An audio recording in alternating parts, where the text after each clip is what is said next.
Now, preview time. So let's take a look at what's coming your way.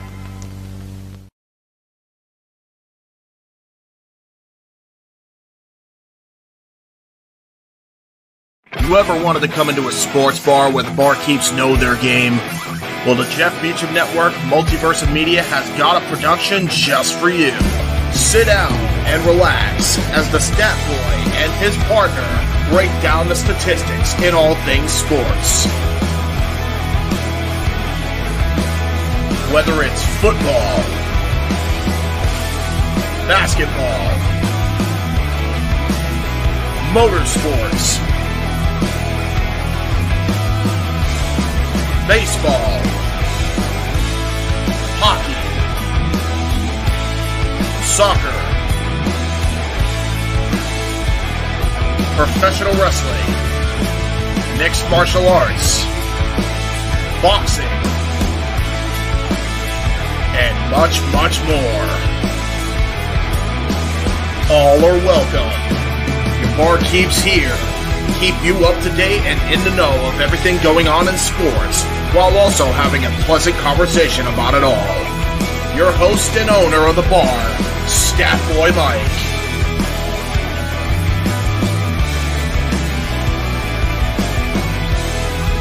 His partner in crime, Dory Lou. And a host of other guests coming in. The food's hot, the seats are warm, the drinks are ice cold, and the sports talk is plentiful. Casa de 18 Studios presents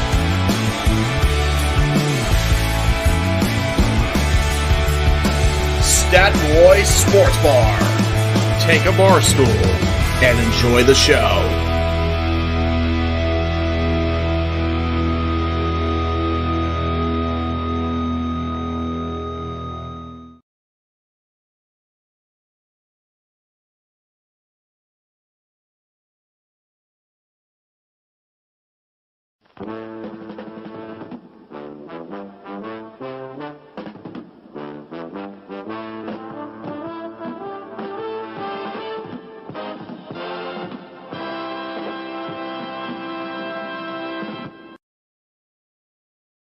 The following program contains strong language that is not suitable for young children. Viewer discretion is advised. The Jeff Meacham Network's Multiverse of Media. For over 15 years, the recognized symbol of excellence and the standard bearer in coverage of sports and entertainment.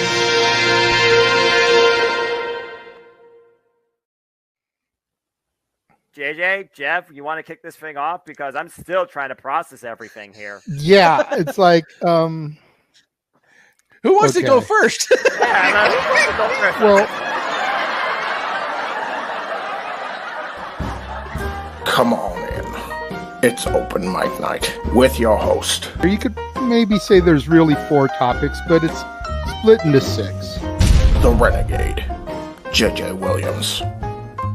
The Sammy and Eddie Kingston thing, which one's the better smelling turd? And his panel of co-hosts. I am the founder. We'll call me that for today since we're going with the Jeff Jarrett love theme here this week, according to JJ. The West Coast Professor, Jeff Meacham.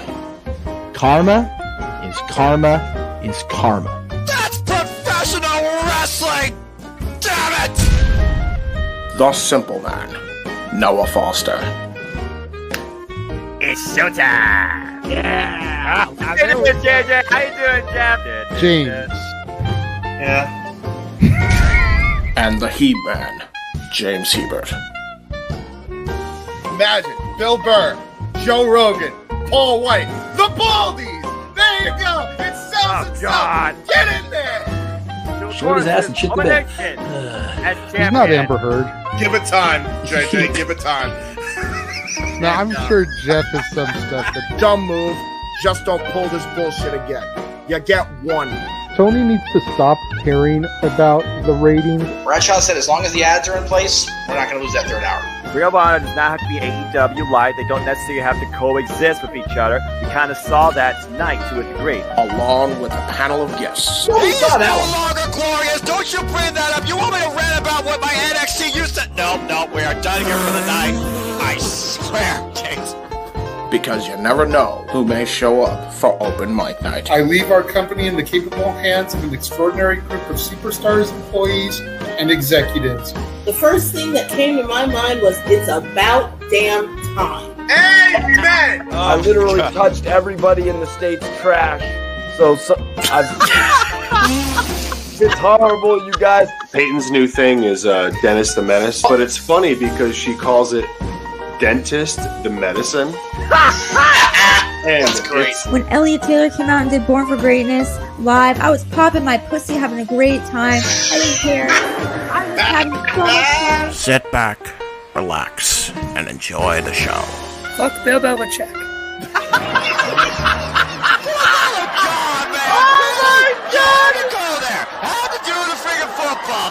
We ended on wrestling, and then you bring in that shit. That's just how the fan goes off the damn rails.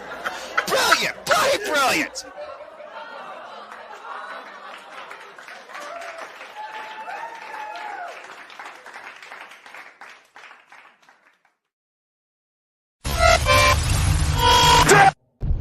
We're here.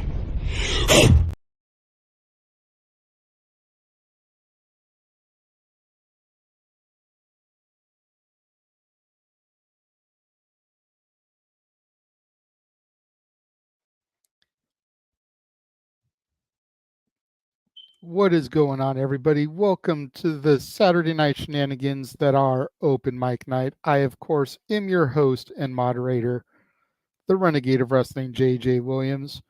How is everybody doing this evening? Good to see everybody showing up already, 40 deep and growing here on this Saturday evening, Memorial Day weekend.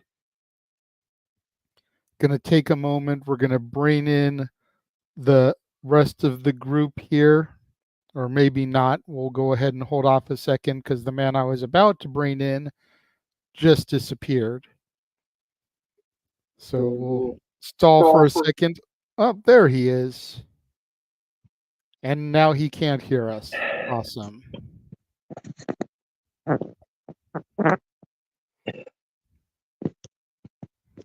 What in the hell? We hear you. Can you hear me? I will take it that's a no still. There we go. Jesus Christ. Okay. Can't even do a proper tribute to somebody that this friggin' technology pissing me off. Yes, seriously.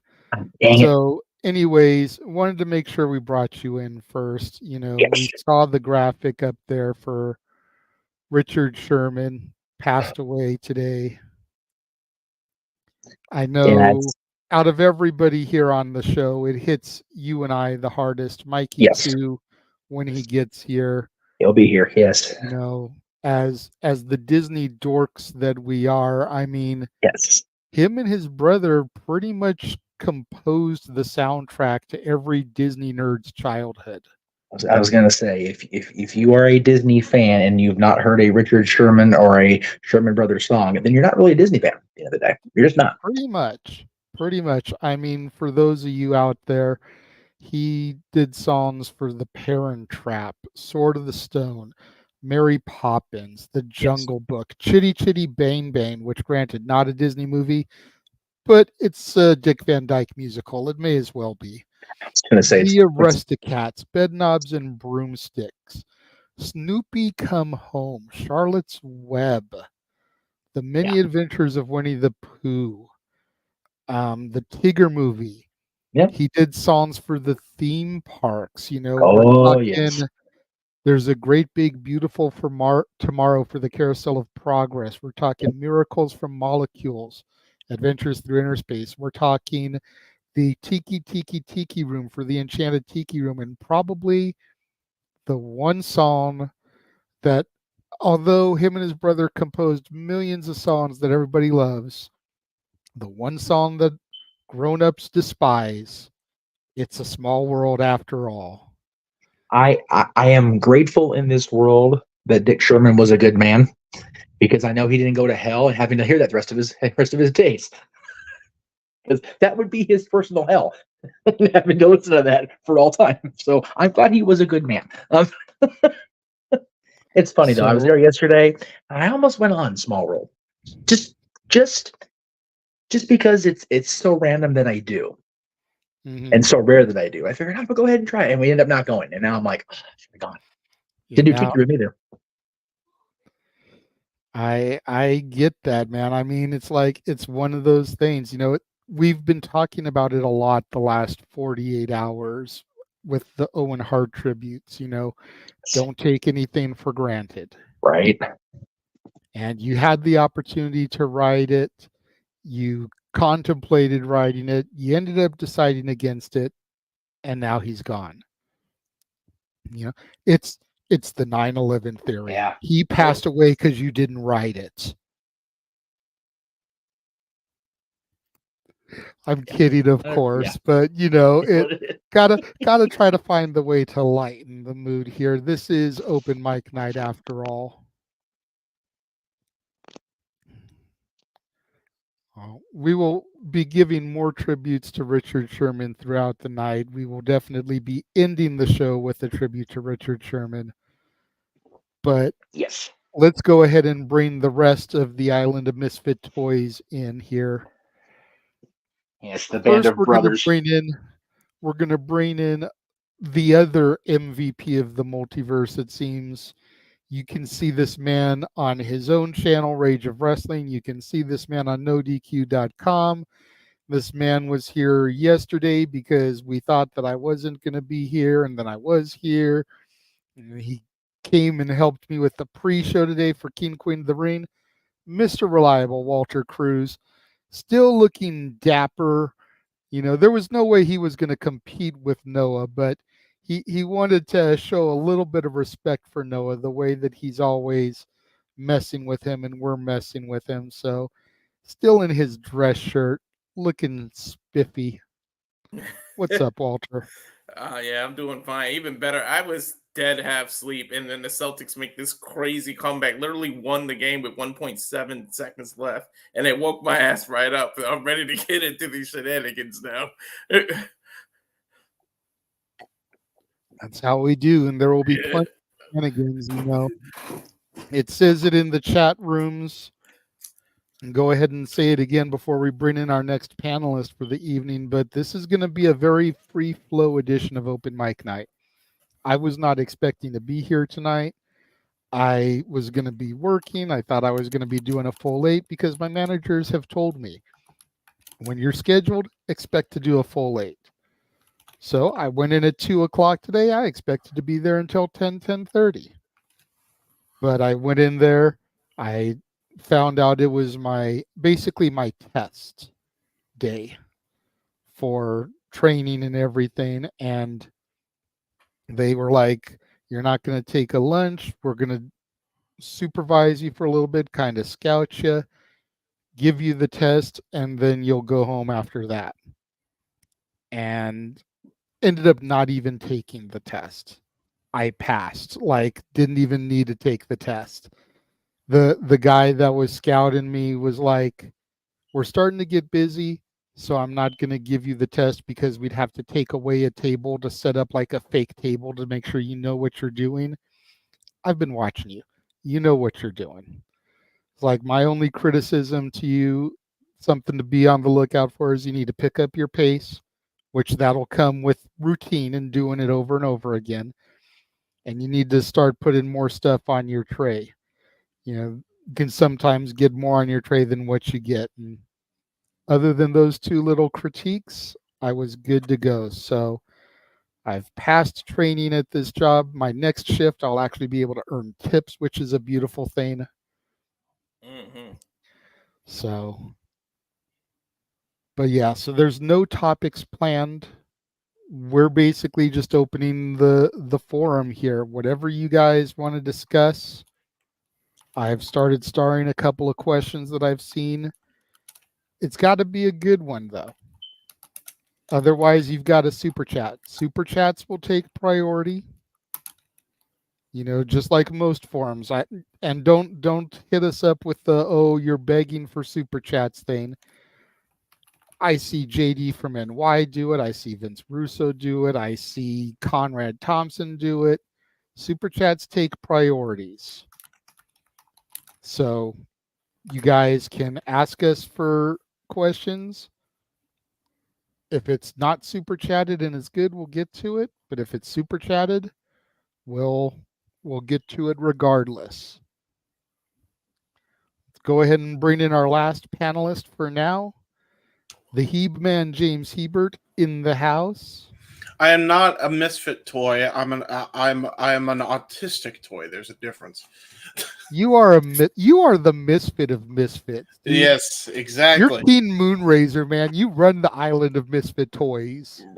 Here's the thing. I am Papa Spud because yeah, exactly. Buy the t-shirt. I am Papa Spud because I am, autistic. So there you go. I run the Charlie in the box. I am the Charlie in the box. I run the Spud factory. We got plenty of. Nope. Oh no! Sorry, I got muted. My bad. I went too far this time. Oh no! Yeah, I think he was trying to mute himself and accidentally muted you. Yeah, it's fine. Don't worry about it. Because he's on his phone. That's why so when you guys see Jeff's finger all up in the thing, it's because he's on his phone. It's the J's. Too many J's. He's got to know who to mute. Yeah. But is that the J I need to click on? I don't know.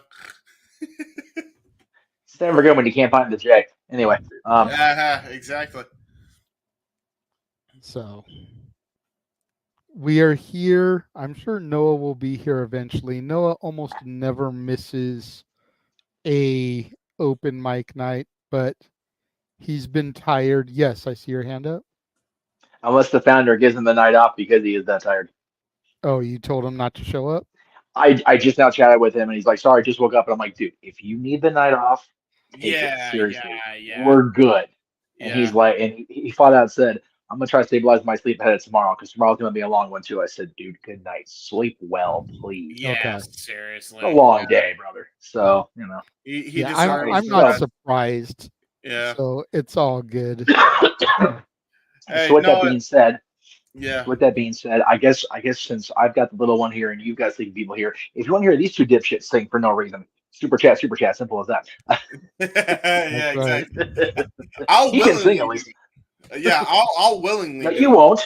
No, you won't. You will do it for the money. You will not do it willingly. Stop that. Yeah, when they give me the money, I won't put up okay. fuss. Put it that way. Although should I? Because that's always the fuss. Always the fuss. That's the good one. No, don't do that thing that I actually like to do. Please don't do that. It's not like I have a video with 1.5 million viewers or anything. Please don't do that. Please. Okay. So we'll give James a song to sing that I know he won't want to sing. There you go. So no. I got the perfect song. I got the perfect song. And I'm gonna make people earn it. So for $30, 15 to Jeff's page, 15 to my page. Ooh. James will sing Hanson's Mbop, the indie wrestling theme for the Young Bucks. Again? Haven't we done that? I swear I did that as Christopher Walken once, didn't I? I don't think so. No. I am fairly positive I did. I swear I did. If somebody can find it in the archive before we get there, then we'll pick something up. Yeah, I swear it happened. The reason I remember is because I was like doing the bop, and then you were dying laughing. Yeah, well, anytime you do Chris Walken, I'm on the floor anyway, so really, that's true. But this time he'll actually have to sing it normally. Yeah. No gimmicks. Oh, there you go. Damn it! All right, now you take the fun out of it. Damn it! That's why. All right. Yeah. There you go. Now I'm doing Noah. You've succeeded. What is it that you want to rant about, Arlene? I think that's the better question. Right. Because we, depending on what it is you want us to rant about, I think would depend on how much we need you to super chat. Yes, True Walter. that. Arlene, give us about $25 and let JJ go off about Liv winning this title, please. Oh, Jesus! God. So you God. really want to inflict that on people? Wait, so she won against Becky? Yeah. Walter's- let's say Liv Morgan. Well, dear. you heard what Walter said. I will stand by that $25, and I will go off on Liv Morgan. Are we splitting it down the middle still? It's hard to split 25, 1250, and 1250. So just do 26. Do 15. Do 15 to mine because I'm the one ranting. 10 to Jeff. There you go. Okay. I feel like that's a. And then the next one will make sure gets more to you. There you go. Yes, I'll just take the pay cut without authorization. Sure, why not? Well, like I said, I'm the one doing the rant, so He's not wrong. He's not wrong. No, I know. Oh God, I can really talk anyway. Since we have the freaking excited in the green room, let's go ahead and bring Stat Boy onto the stage. You're talking about ranting hello. We're also talking over somebody. How about we let us introduce you? Exactly. Couldn't just be patient and wait for us to bring you on the screen. Well, you're talking about what got me started in the podcasting business, and here I am. That's true. All right. Emmanuel makes a good point. How about we make it $30 and Jeff rants too? So 15 and 15. I'll rant about something else because I actually don't mind that she won. There you go. 15-15. Let's remove Jeff from the thing here. How about this? Wow. JJ rants about Liv, and Jeff rants about the Jeff can rant about being taken off his own fucking show. Wait, Jeff, I got it. It's for the bit, JJ. I'm sorry. There we go. Okay, see, you shouldn't be in the producer studio anymore. Yeah. What are you doing there? Hey! Listen, I had to get one back for you, Jeff. It's okay. Well, Here's the boundary. I'll log off after this. I promise. I had to do it. James, here's the boundary, and here's what you did. Don't overstep. For real. Hey, listen. The bit. There you go. Hey, see, now you joined it into the bit. Oh man. Damn it. There you go. Okay. Yeah, as far as the game, I got nothing to rant about. The Kings are actually starting to make forward progress. I'll think of something. Don't worry. There you go. You know me. I can get riled up if I want to. The thing is, you want people to rant, the people have to be quietest in their own houses. True. That's actually fair. This is fair. That's why she's catching it early, though. It'll be fun because it'll be a quiet rant. I'll have to be. That's stupid. They'll be like, "What you said?" I said, "Like, adjust your volumes accordingly because I'm about to go off on this bitch, but I'm gonna do it real quiet." Whatever. Damn. No, you gotta say it very silent. Gosh darn it! All the heck. While we wait for Arlene to decide if she's going to actually super chat. Yes. We'll go ahead and get to some of these that have already been thrown in. There was a question from Calvin. Says, Jeff, I have a question. So apparently he doesn't want any of us to answer, just Jeff. What's your favorite King of the Ring from the past? From which year and why? What the fuck? Okay, I have my rant. Okay. Everybody like Calvin, who does this all the time. I am not alone. They are here with me. Yeah, what the fuck are we, chop living, bro? Goddamn. Yeah, you're at least you're at least that solid roast beef from the restaurant quality stuff at least. You have the Arby stuff down here. Anyway, I'll take that as a compliment. So thanks. As you should. There you go. Okay, well, since I was asked the question, I will gladly answer it. So we're talking just the pay-per-view King of the Rings, right? Yes. All right. God, it's really hard to argue with the 2000 show between the bracket and the other matches, 2001 was a solid show too, though. You had that amazing match with Shane McMahon and Kurt Angle that everybody, not just Greg Sherry, talks about. Yeah, to tell how's the heat in Texas? Oh, fuck me. They're posted 98 degrees. I'm like, are you really? And I get it. 98 degrees in Texas is hot because the shit sticks to you. So, shit was hot when it was 98, like one time a year. So fair enough. 98 in Texas is, especially in May, is bad. So I don't begrudge her a friggin' bit for bitching about it. But to be fair, she went all the way there to see somebody she can't even really see. So it's like, why make a trip?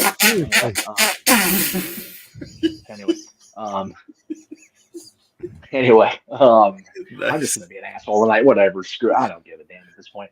All right, so yeah, I would say between 2000 and 2001, those are my two favorites, and I'm not going to decide between one because it's my show. I can do what the hell I want.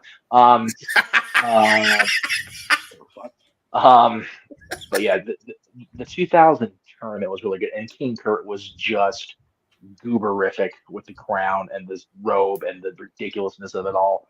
And then 2001, I'm partial to because the King of Ring trophy was a Stanley Cup looking thing, and that was awesome. Fair dues. Fair. That's fair. Yes. I guess none of us were asked the question. So no, you don't get to ask. Just Jeff was asked, so yeah, that's right.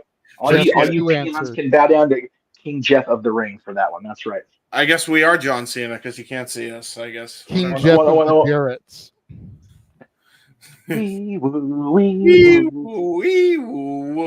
That's right. And there's no Noah to not copyright me. Walter bowed out because we wooed. Walter rewrote on we wooed. Rewrote. Emmanuel asked me something there. If you want to. Okay, but we're not there yet, Mike. How about we let the producer produce? All right, fine. There you go. Mikey, that's 2 already. You've been here 10 minutes. I have not begun to piss off the family yet. Okay, good to know. Because we did get a super chat from Arlene. Yeah. And super chats take priority. Host of his own show, who should know that already. Mm-hmm. Let's hear your rant, JJ. Okay. I will. Where to begin with this? So, for starters, I was hoping I wouldn't have to do this, but no, I seriously, because I went off enough about it this morning. I legitimately think I scared Josh, because the minute Jeff showed up, he was like, "Oh my God, it's my Lord and Savior, Jeff Meacham, here to protect me from the evil devil, JJ." Yeah. Like legit, that's the way he was going off. But what a difference 6 months makes. I mean, you go from this to this.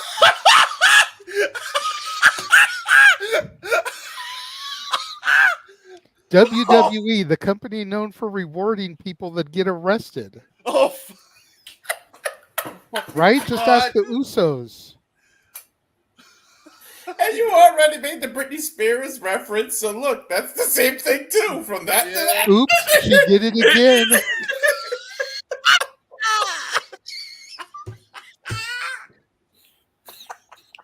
But I mean, seriously, like, let's take a look at this from a serious nature for just a second. Like, I know everyone is laughing in the ha. Yeah, no.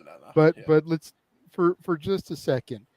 I don't know about any of y'all, but if I got arrested, my job would suspend me, probably fire me, if not definitely demote me and limit my hours. Yeah. Not put me as the final 2 in my first match back, and within 6 months award me with a championship. After I legitimately injure the champion. I don't know about y'all, but my job, any legitimate job, would not give you that kind of reward. I see you, Jeff. It's my rant. Hold on. Liv Morgan. I said it tonight, or I said it earlier today on the call. The only women's champion who is less credible in WWF history than Liv Morgan was Harvey fucking Whippleman. Oof. Wow. Stop me when I'm telling lies. Liv Morgan is 75 pounds, soaking wet with cement shoes on. How is she supposed to be presented as a legitimate champion before Rhea Ripley comes back? Every single woman wrestler in the WWE on their roster, even the girls down in my NXT, can pick their teeth with Liv Toothpick Morgan. There is not a single person on that roster that Liv can beat and be believable defeating. And I get, don't anybody in the chat give me, but wrestling's scripted. It's not real. It's fake. Yeah, no. You still have to present a little aura of believability in some of these fights. Yep. There's a reason they took the title off of her as quickly as they did when she defeated Ronda. She wasn't believable. We don't know when Rhea's coming back. If Rhea doesn't come back until, let's say, the Rumble, surprise entry, number 30, WWE's got a fucking track record of this bullshit. That means we've got to deal with Liv Morgan as champion June, July, August, September, October, November, December, January. 8+ months? Her running through the roster? Nah.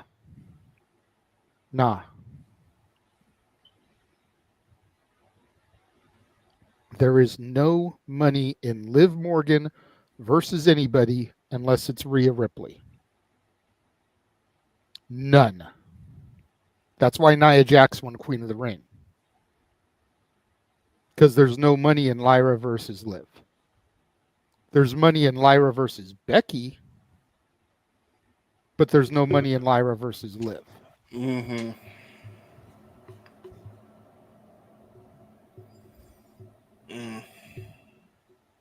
How did that do, Arlene? Was that suitable for you? Damn. Jeff, I saw your hand up a few moments ago. What is it you'd like to say? And then then you can throw to Mikey when you're done, since he just raised his hand. I really did have a rant or a comment. I was just going to reply to what you first said. Any real, actual job would suspend you for what happened to Liv. She was arrested for possession, correct? I believe so. Okay, so Walter's job would be secure. Everybody else's baby. So Walter's job would be okay. That's fair. Okay. That's fair. Yeah, I'm good. Carry on. I'm good. Carry on. I mean, Rob Van Dam had to lose 2 World Heavyweight Championships. Oh, God. Yeah, that. And again, that was also Liv Morgan gets rewarded with the championship. Hey, you know what, though? I'll say this, and this is kind of on topic because it's about why Liv got arrested. I still maintain that he and I discussing that back in 2008, long after he left the company and everything and kind of went on that road. President Biden took that huge step this week as far as having I forget the actual verbiage. Forgive me. I don't follow politics on purpose. But Rob retweeted it this morning when I saw it. There's going to be a much better approach to the handling of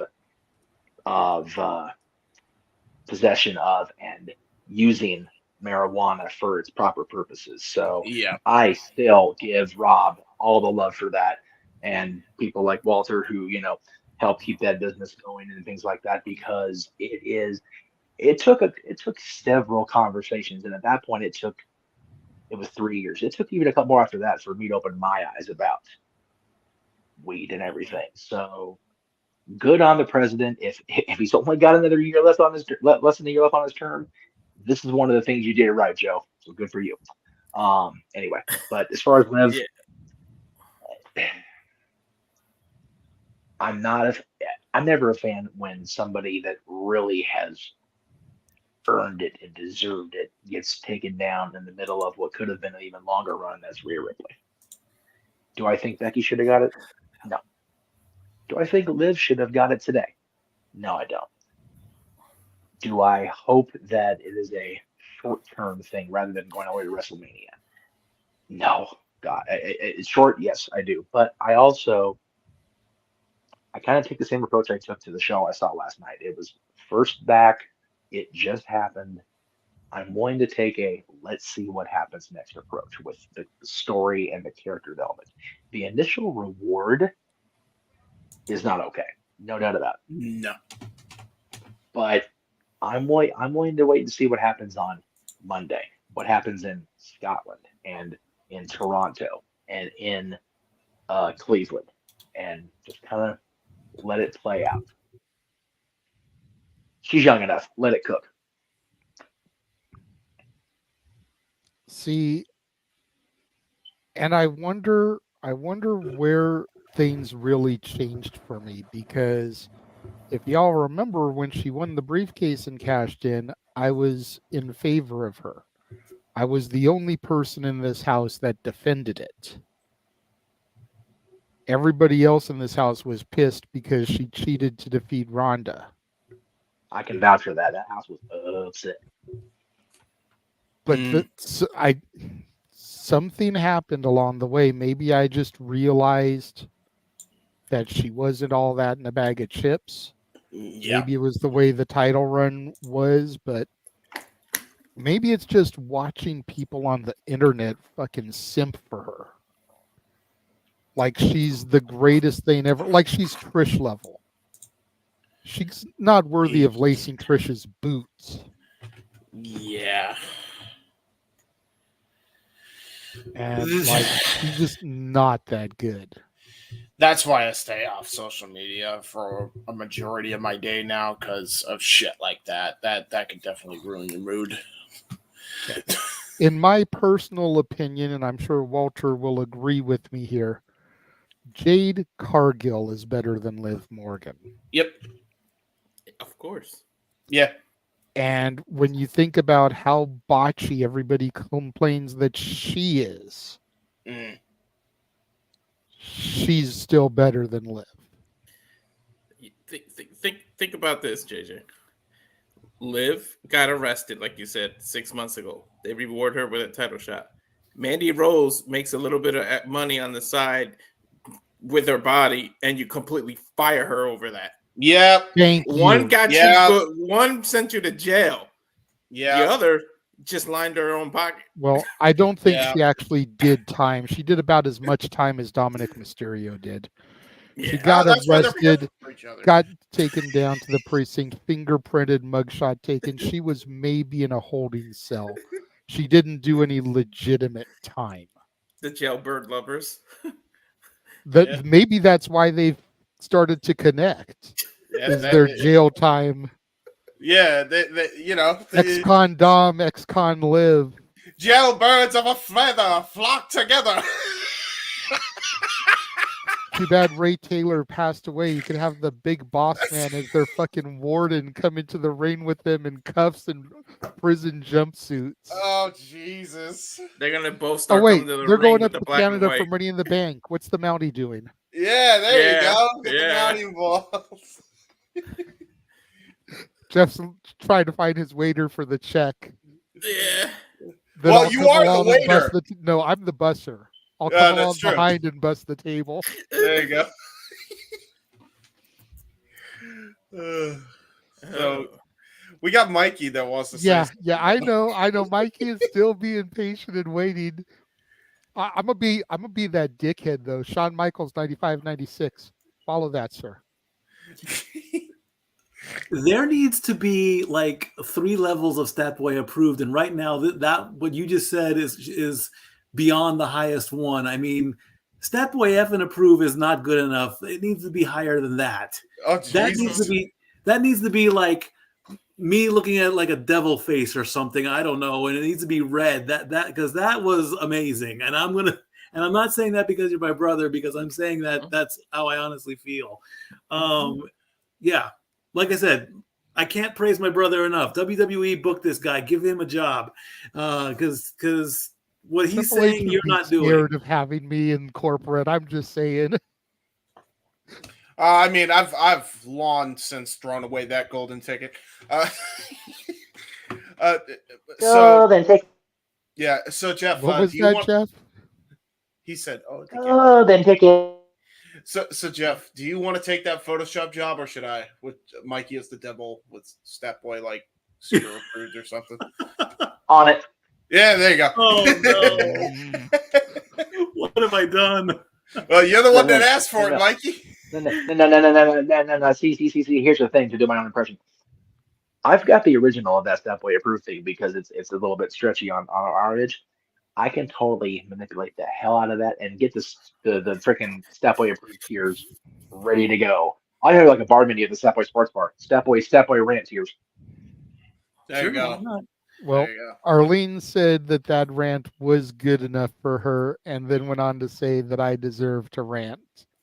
So thank you, Arlene. I appreciate that. He does deserve to rant. He was the working man today. Hell, I had a great day yesterday. I ain't nothing to rant about except one salty cast member, and even that, it's like I can't really bitch because I did commit the faux pas before I got told off. So I had a fantastic day today too. I mean, all in all, my day today has been great. A little bit tired after being done at midnight last night, West Coast time, 3:00 Eastern, with our Raw Zoe watch along. Only got about 6 hours of sleep, and then got up, got showered, did the watch along for King Queen of the Ring, went to my real job, got back here in time to do this. God only knows how late we're going to do this. Yeah. Thank God I don't have to work tomorrow. I am going to go out and do Uber Eats, but I'm only going to do that for a couple hours. So yeah, and again, as I said, you are a man with 3 jobs. You got 3 hats. Arlene says, "Just wish Josh was here to hear it." I gave Josh the option earlier. Jeff was here and heard it, and Walter was here with me and heard it. I offered Josh the opportunity to super chat me $20, and I would stop shit talking Liv Morgan. Unfortunately, he's too broke to do it today, so he had to suffer. That's it.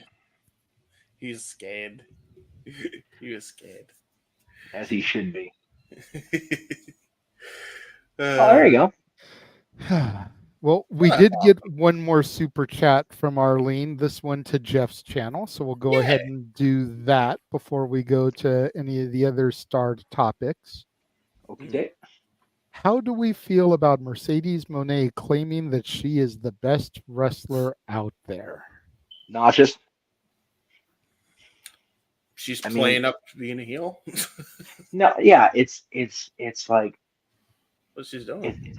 It's a funny thing because like we all talk. Well, not we all, because I'm not gonna lump everybody in. Everybody wants to see her back in the ring.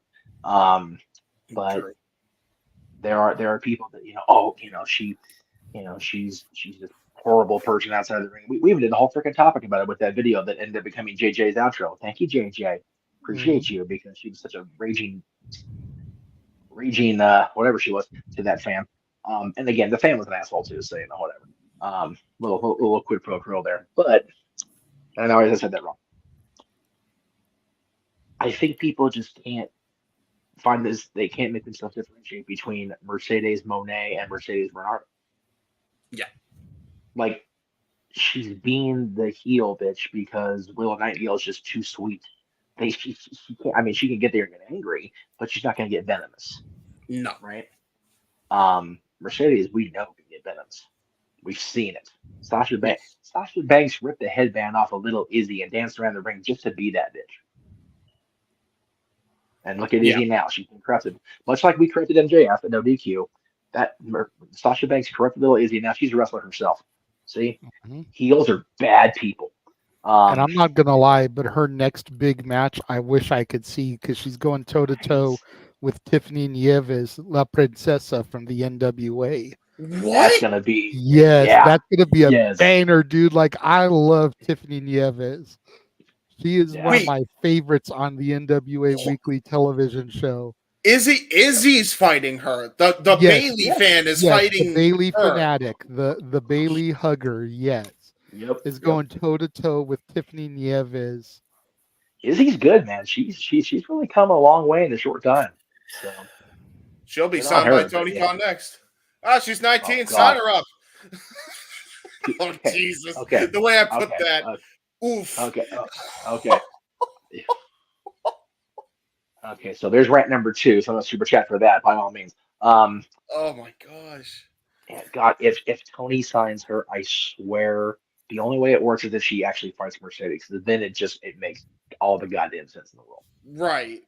Right.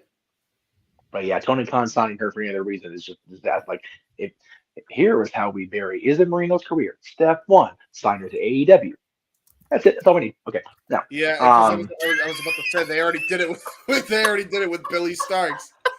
They already did it with Billy Starks at 18. oh God, right.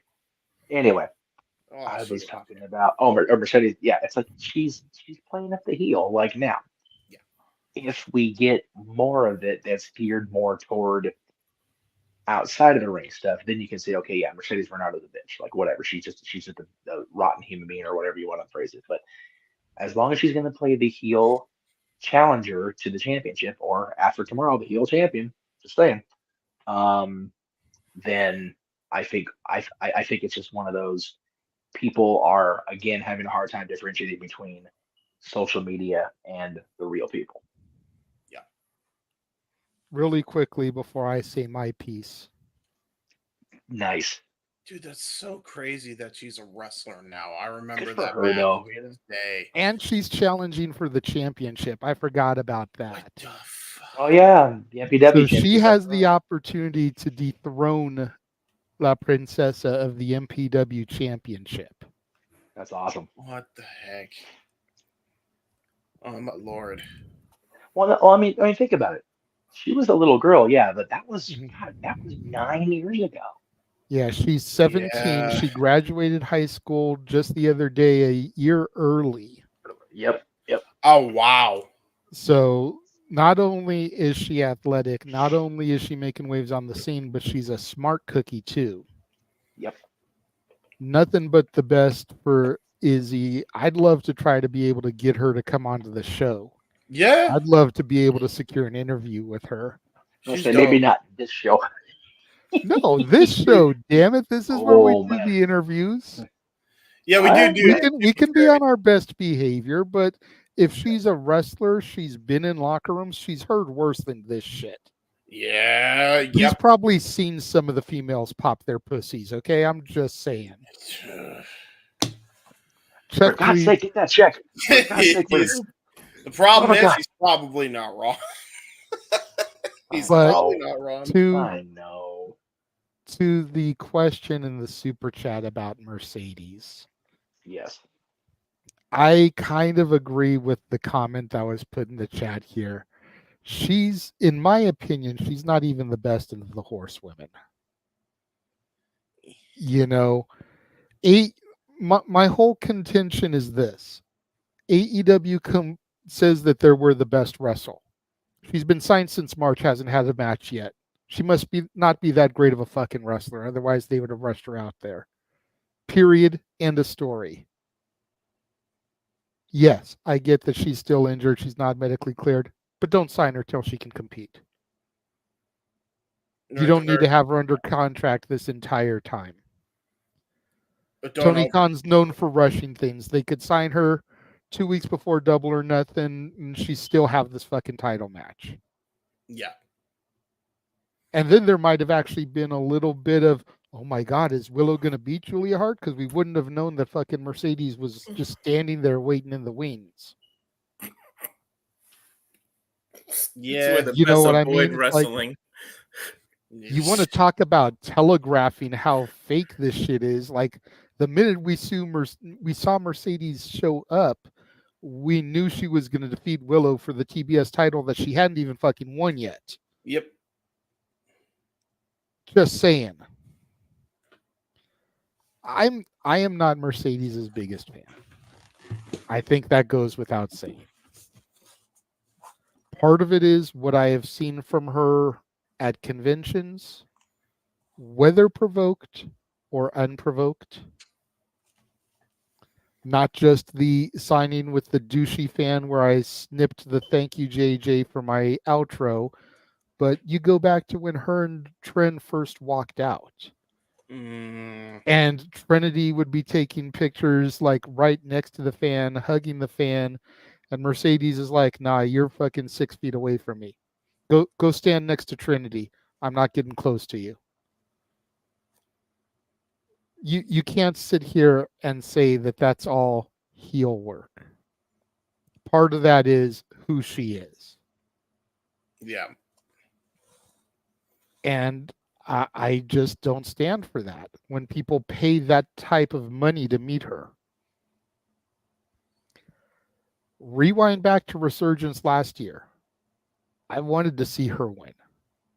Had Jeff and I gone, we would have loved to have been close and seen Mercedes win a championship in our old stomping grounds of Long Beach, California. We were shocked as fuck that Willow won until we got the full story of Mercedes' injury. Ended up being the best thing for Willow. Ended up being what truly made me a Willow fan, because I was kind of sort of liking her before, but when she defeated Mercedes and won that title, I was like, I am a Willow Nightingale fan. Even though I wanted Mercedes to win with her fucking Snow White inspired cosplay just down the fucking block from Disneyland. Like literally, you could have walked outside of the Cal State Pyramid, jumped on a bus, and taken that one bus down the street to Disneyland. The OCTA 50. Mikey knows what I'm talking about. He took that shit every fucking day to get to work. And me and Jeff took it at least once a week for a while there, going to the park to our Woosah place. Yep. But Mercedes is not what she is hyped up to be. And if Greg is watching this, he's going to hate me for saying it. We're going to agree to disagree and have differing opinions, but that's the great thing about wrestling. We're allowed to have difference of an opinion. You know, heaven forbid if it was like political. Yeah, heaven forbid if it was actually like politics and Republicans and Democrats could actually get along together at the end of the day and just have a difference of opinion. Oh, finally. I'm Right? not the only one with that opinion. Right? I need to change my whole Greg approach to likes everything. Mercedes. I can't stand the bitch. Doesn't mean that I have to hate Greg. Yep. Me and Greg can still get along and have a difference of opinion. Here you go. In the year 2000, there were Trish people and there were Lita people. I'm very much a Lita person. Always have been, And I'm always very- will be. And But I'm I very love much a me Trish some person. Trish too. Yes. And now we're both bestie people because they're both awesome. Team Bestie. Team bestie, that's right. So there was a question you posed, JJ, or I forgot who I think it was you. Where is the bounty? He is Frankie Kazarian side of the TNA show. That's right. Oh. Well, damn. He's the bounty. Anyway. He'll be joining Team Canada soon. Is there a Team Canada to join? I think that's still technically a thing. I mean, they still have a few of them. Josh Alexander, Jade Chung, have WWE fire Petey, bring back Scott D'Amore, and the Mountie. There you go. You're good. There you go. And just Eric hire Young. Lance Storm.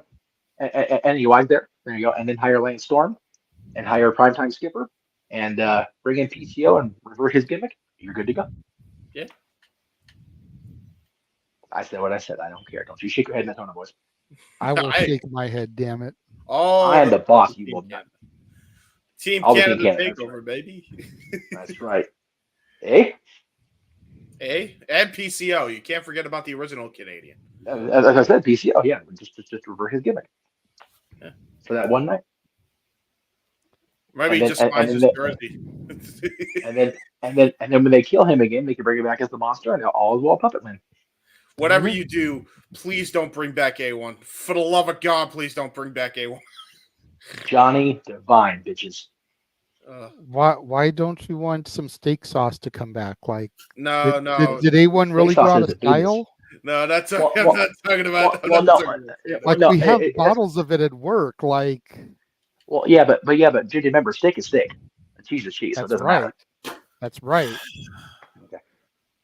There was This another last year one gets just it. recent. There was another option that came up, and I can't remember what it was. Damn it! But You I think thought, about it. Let me know. okay, yeah. And Jim Cummings as Monterey Jack will tell you that cheese is most definitely not cheese. Not cheese. True. The Bob here is going, what the actual fuck is happening right now? This podcast has more holes than Alpine Swiss. But yes, to answer the question, Arlene, I don't think that anybody on the panel here feels that she truly is the best wrestler out there. At one point, she was. She has kind of fallen off. Sorry, James. At one point, Never. Not even at one point. Yeah, I was going to say, I don't even know about at one point, because granted, I wasn't there for the Horsewomen's Rise in NXT. But aside from her match with Bianca at WrestleMania, I can't think of a, oh my God, Sasha Banks match. Well, her and I match know with there's Bayley at- takeover ones, but I wasn't there for it. So that's fair. let's her- not throw yeah, those her- out. Well, I was only going to say her match at TakeOver, I had to really force myself because I was such a huge fan of the Charlotte and Maddie match from the previous year. But her and Bailey stole that show out from under everybody at Brooklyn. And that was a great way for her to really get that main roster point started. And if you really think about it, her last big moment was with Bianca at WrestleMania. So was she one of the best? As far as on the female side of things, absolutely. Was she the absolute best? No, she was not. And I don't think she was ever the best horsewoman, period.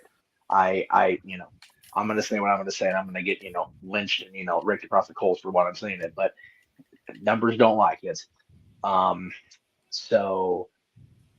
I still think that Bailey had a lot to prove. She's doing it now because she's able to. Yeah. Becky had a long way to go, and she got there, and then she started becoming the new Charlotte because it was like, okay, I'm good now. Charlotte unfortunately had the booking, the way she was booked allowed her to get dug into a hole with the fans and with the critics that she's never going to dig herself out of unless she comes back from this injury and just does something completely out of the box. Sasha, Mercedes, whatever you want to call her, will always be in that gimmick until she's not. And until she's not, tomorrow's going to be a good indicator of where her future lies.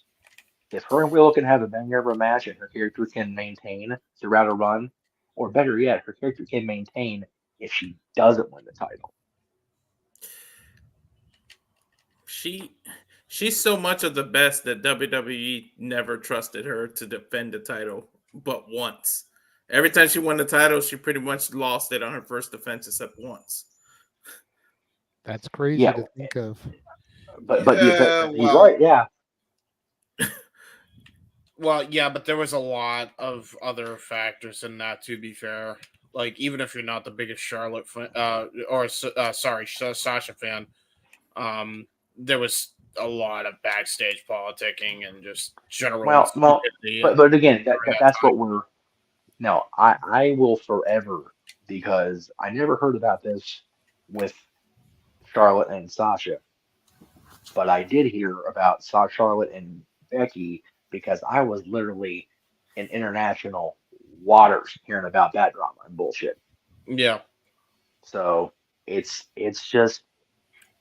unfortunate that two very talented people just couldn't find a way to remain getting along, because they both came into WWE together, the two of them, and the four of them did, really. So but yeah, was Sasha, Mercedes, whatever, ever the best female wrestler on the planet at any given time? I don't believe she was. No. Yeah, I'm on the same boat as Jeff. I'm fine with Mercedes Moné saying it. I'm not fine with Mercedes Vernano saying it. No, because it's not accurate. It's just not. No. I mean, it goes with her CEO gimmick. So, I mean, by all means, lean Sure. into it. Sure. Yeah. Yeah, absolutely. We need more really good, I believe what I'm saying, on television and any character heel. Yes. Michael Hayes always said that, man. The heels are always best when they believe their own bullshit. I mean, he didn't say it like that because I forgot the dude. Sorry. Yeah, it's, you have to believe in what you're saying. Yep. or it just doesn't work. And that goes with any character in wrestling. You have to believe it, or it doesn't work. That's why Randy Orton as a babyface until later in his career never worked, because he was not a babyface person. He didn't like doing it. Same with Flair. Flair as a babyface only worked because he was older. It's like, oh, look at him. He's still trying hard. Good for him until he was. But, Hogan. God, Hogan believed his own hype so much because everybody else behind him was feeding it to him. But when you get down and talk to Terry Bollea now, whatever it is, 40 years later, it's like, he can see through the bullshit. Because that's what he was having to feed to get the money in his pocket, to get the draws on the house, and to get the people that were challenging him elevated. You have to believe it. And Mercedes Moné believes that she is the best wrestler on the planet. And that's why that's why Mercedes Moné thinks she's going to beat Willow Nightingale in Vegas tomorrow. For some of you today, because it's already Sunday. Right. Happy Sunday, kids. Right. Spoiler alert, she will win. Oh, yeah. You know what, though? There's that little inkling of doubt, because if she doesn't, maybe, just maybe, and I'm not giving Tony any credit for this because he knew better. Yep. But I would love to see the response from the character if she doesn't win the title. I'd love to see the response from Stokely and Willow and Chris if Willow retains. That interests me more than Mercedes winning. Mercedes winning is like, okay, well, I expected it, whatever. It's not a surprise. Right. That was a hell of a discussion for a super chat that kind of was looking like it was going to go nowhere. Yeah, right. That was great. I love it. That's why this show works. Yep. All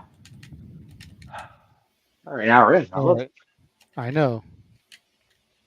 All right. Well, since he was so eager to answer Emmanuel's question to him, let's go ahead and go to Just for the Stat Boy. Stat Boy Mike, what is your favorite stat?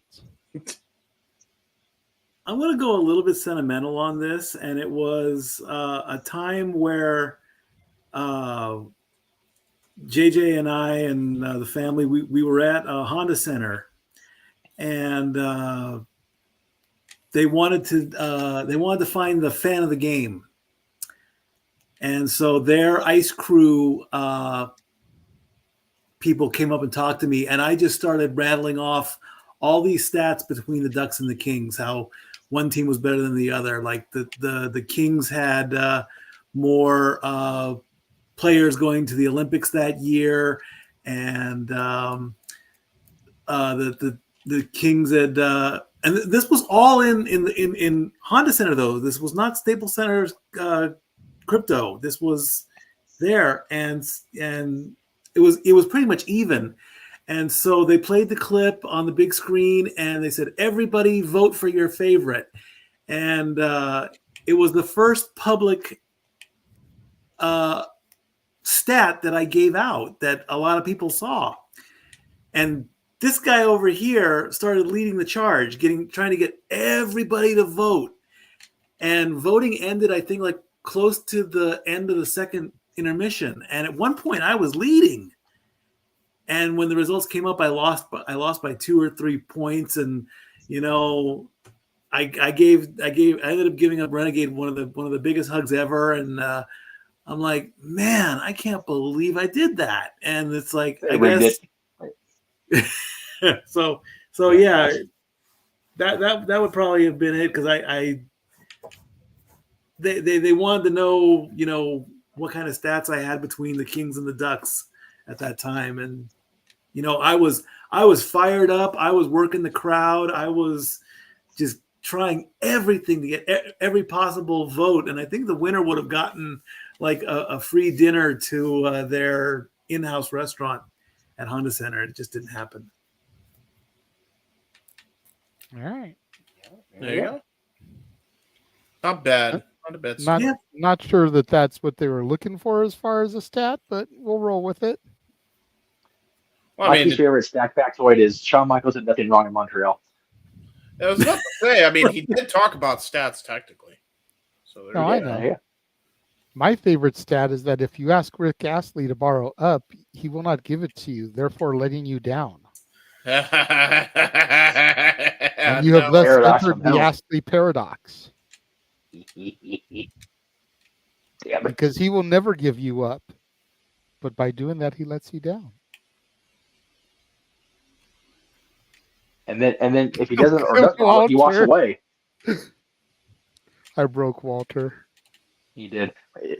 We got to break somebody with the songs because Noah's not here to break on instant with the songs.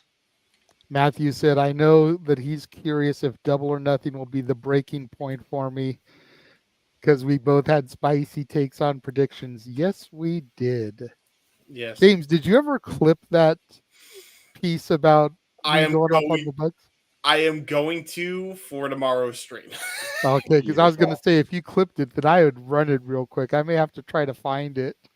You beautiful, beautiful, evil man, you, James. Yeah, no, that was the best rant I've ever heard. It was tremendous. I was gonna watch it the next day, but it's like, man, I'm going to Disney. I don't need that elbow poison. I might have to watch it before the show tomorrow, but I'm not gonna watch it on a Disney day. That's just be like wrong for reasons. I will see if I can find it and we can air it here real quick. I'm sure Rift won't mind.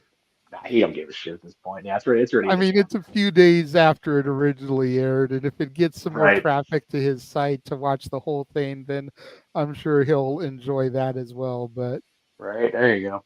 So I'll tell you what, I'm gonna throw this next question from Matthew up.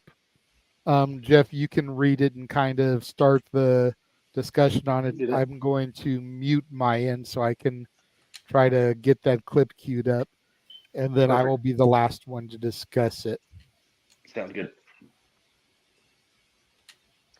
All right, so Matthew says, I guess one wrestling question I have is, what do we do with Gunther? I see Priest losing at Clash to Drew, Punk costing Drew against Gunther at SummerSlam, and Gunther Ilya at Bash at Berlin.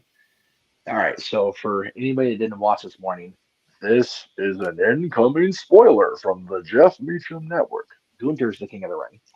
Yay! He will get a shot at the. Now, what was said was a championship opportunity. So I'm not sure if they specified world or WWE championships. Let me just be clear on as I say this. What I would do is have Punk cost Drew at the Clash. And I know it was talked about this morning because I caught the tail end of the coverage because I was trying to go in and out of consciousness this morning when I first got up, or this afternoon, I should say. And yes, Drew would be screwed again in Scotland, and it would be sucky. But I still maintain the Drew Punk program, at least initially, the initial starting point, does not need the championship. And I think that's one of the marquee matches they've got penciled in for SummerSlam. So I wouldn't have Drew versus Punk at SummerSlam if they get at that point be for the World Championship, which means either Drew doesn't win in Scotland and it fires him up more, or if he does win it, he has to lose it quickly or get costed right away. Maybe even that Money in the Bank, which I think would be sucky. So based on all that nonsense, I think that Gunther will be the one to win the World Championship from Damian Priest. You can see that Damian Priest is definitely more and more heading toward a separation from the Judgment Day. Dom's not going to be a babyface. Ben's not going to be a babyface in Judgment Day. JD's not going to be a babyface. He's just got a big giant head. So I don't think we're going to see that maintain. I also believe that if leave JD McFunko Pop alone. I shall not. I also think that with Priest's separation from the group, we will, God help us all, see the addition of Liv Morgan to the group, which when Mommy comes back, she can be full on babyface and go, oh, no, you did not just take my title and my group, bitch. And my man. 3 strikes, lives out. And JJ will rejoice for all time. It'll be a thing. All you have to do is just use our imagination, right, Jay? Anyway. So I think that Gunther will challenge and defeat will not defeat Damian Priest at SummerSlam. Because I also think that Gunther Ilya doesn't need the World Championship that soon with both of them on the main roster. Them being in a championship struggle is a big format for me. So I think that Gunther will actually win the championship at Berlin, whether it's Priest or not. So I appreciate you asking me what time it is and I told you how to make the watch to do it. So there you go. There you go. Whoever wants to go next, I don't care. I'll go ahead and go now that I'm back, and then we'll go to you, Mikey. I see Priest retaining at Clash against Drew. Yep. Because I feel like Punk is going to cost him. We were talking about this on the call earlier. It's like it very easily could go either way with Punk costing him or Punk allowing Drew to get the title and then attacking him afterwards. That way Drew's first defense is against Punk at Money in the Bank. So it very easily could go either way, but I see Punk costing Drew the title at Clash at the Castle. I see Gunther defeating Priest at SummerSlam. I don't see Gunther versus Ilya at Berlin because I feel like Ilya needs to really do something to earn the title shot. And as of right now, I don't think he's worthy. The only way I could see Ilya versus Gunther at Bash in Berlin is if Ilya becomes Mr. Money in the Bank and cashes in after Gunther's title defense. That's the only way I could see that happening. But I see Gunther walking into Berlin as the conquering hero, already having become the champion. Because you figure he's going to get that babyface pop there. Yeah. So better to go in and get the babyface pop already champion, I think. Yeah. That's how I see that one going. Mikey, go ahead. I would say that I want to see a trilogy between Gunther and Cody, if it's possible. It's definitely possible, but why that over? And you've got to figure Raw and SmackDown. Yeah, that's where the problems lie within. If Gunther does defeat Priest, that's the top spot. We get that. Yep. Could you see champ versus champ, Cody versus Gunther, champion versus champion at Survivor Series? Only if they're doing that brand supremacy thing, and I don't want them to go back to that. And if he does beat Priest, would a 600-day reign as that championship mean something? Don't give him Roman levels, because we've discussed that many times in the past. We don't need to go with that again. But would it? Well, you wouldn't need Gunther, I think, to have a 600-day championship run because you've got the Money in the Bank briefcase. That's how you get out of him having a super lengthy run and it not weakening him because you cash in the briefcase after he's already defended the title on his promo. Yeah. Yeah. We do not need any title reign for at least 5 years to go past a year. Right. Period. No title reigns need to go past a year, and even a year I feel is a little bit pushing it. You're basically going mania to mania. That I can understand to a degree, but anything past that, you're pushing it, I think, for at least 5 years. Because between Jade Cargill and her 500-plus day TBS title reign Gunther in his 666-day Intercontinental title reign. Yep. Shows their however many day reign they had, and I Roman forget now, yeah. 1,400 days unnecessary at this point. Yeah.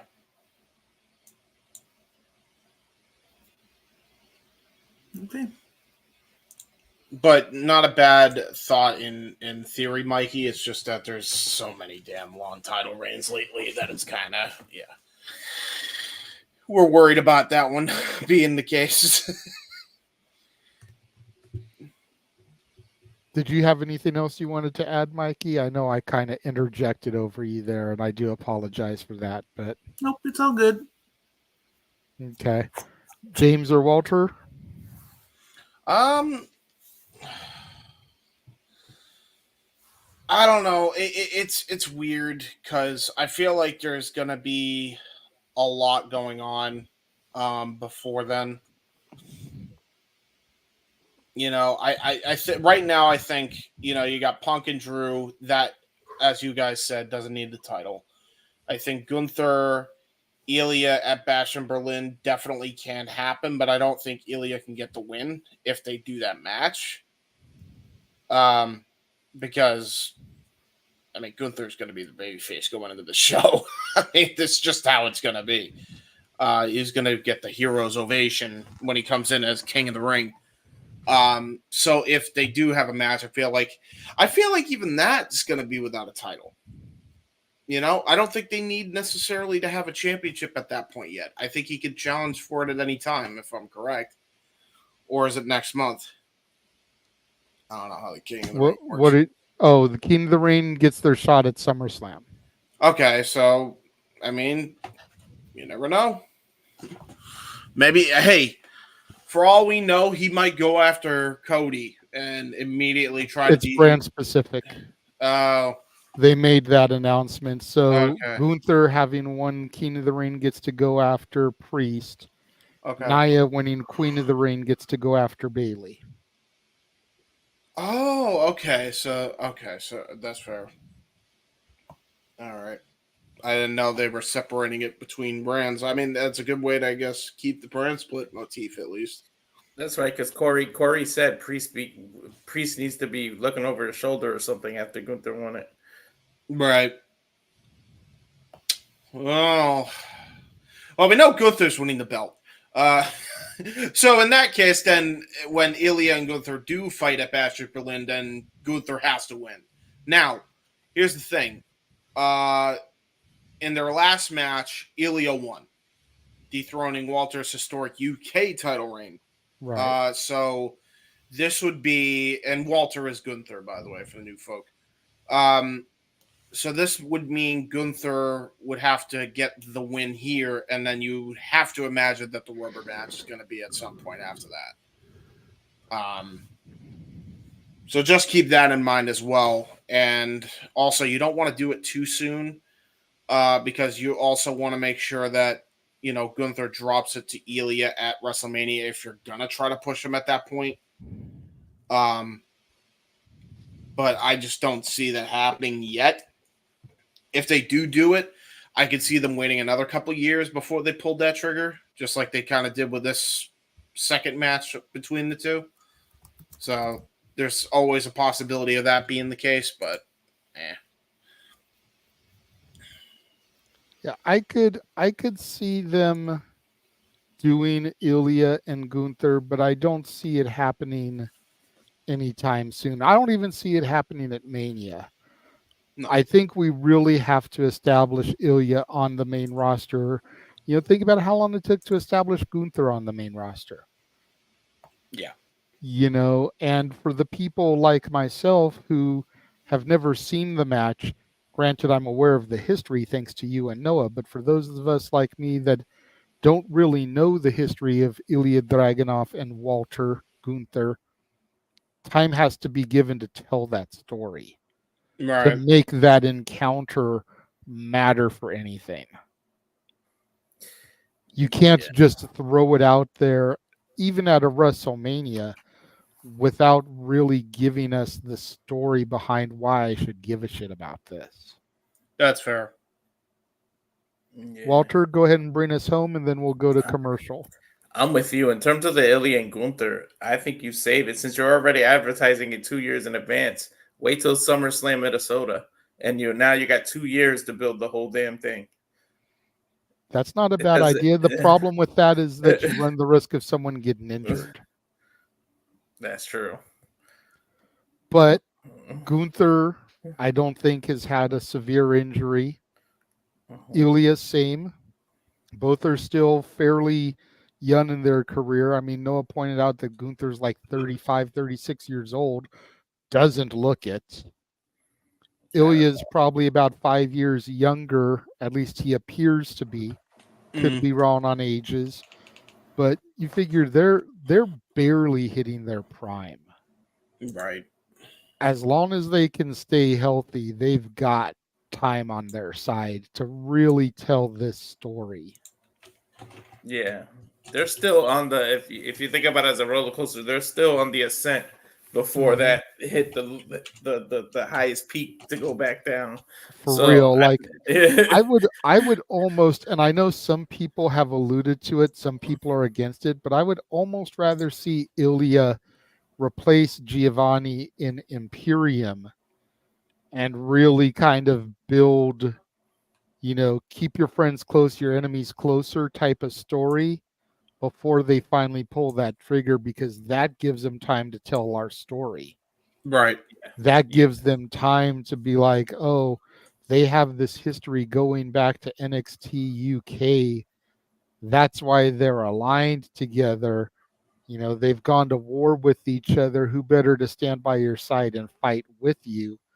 Somebody you already know's battle tested. Like, they can build that story, and then when the betrayal happens, like it did to Vinci, we're off to the fucking races. Yeah, I definitely like that idea, but either way, you need time. But in terms of the question, I don't know how you do it or how you go about it, but the end result needs to be Gunther with that damn title. Like, I don't care how you do it, but he's got to do it. Now, whether I agree with you guys about Punk, and I know we talk about hot potato, like, you can risk it going from Drew to Gunther, but I'd just much rather, because that story is already kind of written in there, I'd rather have Punk screw Drew so that you don't hot potato the title, and Priest can lose it to Gunther at SummerSlam, because at least a little bit more time has spanned between WrestleMania and SummerSlam, where he had a little bit of a run and he can lose the title, and then the story becomes about Priest and Judgment Day, because that's eventually what is going to Priest lead, and then you build sympathy. He lost the title, then now his friends in the group are turning their back on him, and now you got a white hot babyface again. Priest can turn into a babyface, building all the sympathy from that, and then we'll see what goes on after. So I think that's what you do here. But either way, Gunther's got to end up being the title. And I like him going in to Berlin as the champion, because like you said, you already know he's going to get the babyface pop. Why not just let him already have the title and get that pop? Agreed. All right, so we're going to take a commercial break. We're going to show James's trailer for his uncle's documentary, give people an opportunity to use the potty and grab a beverage if they need. And we will be back in just under 4 minutes.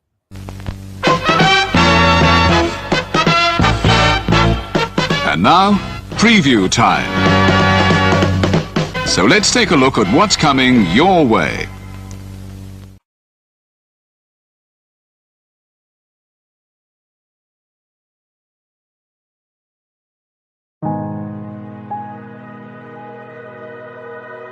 Gary Hebert, the man, the myth, the legend. I was amazed, and I was looking to become a better skater myself, and I wanted to be like Gary. When you look at a guy like this, he's one of the most talented people in his profession. He's been given gifts by God. It can get frustrating at times when you're trying things that, that maybe don't come as quickly to you as other things. And, you never really felt that sense of frustration with Gary. It was always about improvement and positive reinforcement. Was it really the end? Was that head injury really the end? God has called Gary to continue to be a blessing to others and to be a passionate example. My name is Gary Hebert, and this is the World Academy of Hockey, otherwise known as the Inside Edge. I would recommend anybody that have a chance to come to his hockey school. I think it'd be well worth it. It'd be rewarding to all the kids and anyone he coaches, from whether it's an adult, a professional player, to a little kid like a Mike or a Squirt. Gary, from day one, has been instrumental to my hockey career. I started out as a potential Division III player, and Gary brought me single-handedly through high school and into a top Division I prospect. I owe it all to Gary, the biggest legend on and off ice there's ever been. Listen, watch, learn, be confident, and have faith. Those are the answers I was brought to. Yet, I only now am really learning how truly important those 5 things are. Through preparation, through appropriate thoughtfulness and thinking, we can learn to untie the typical knots between our ears that drive us into underachievement and underperformance. And lo and behold, we can learn things to fulfill our God-given potential. Gary has the innate ability to make people not only better players, but better people. The life lessons they learn from Gary are incredible. You can always remember leaving that rink knowing as a player I got better or I had something to improve on to get better. And I think that's what you excelled on as a coach, is giving us the knowledge to know what we needed to do to get better. There's coaches who know the game, but can you communicate and create passion in your kids and in your players? And Gary's able to do that. Gary's got great knowledge and the great hands, but more importantly, his ability to connect with people and care for them. His communication skills, to me, really stand out, separate him, and that's why he's one of the best, in the world. Gary's a legend.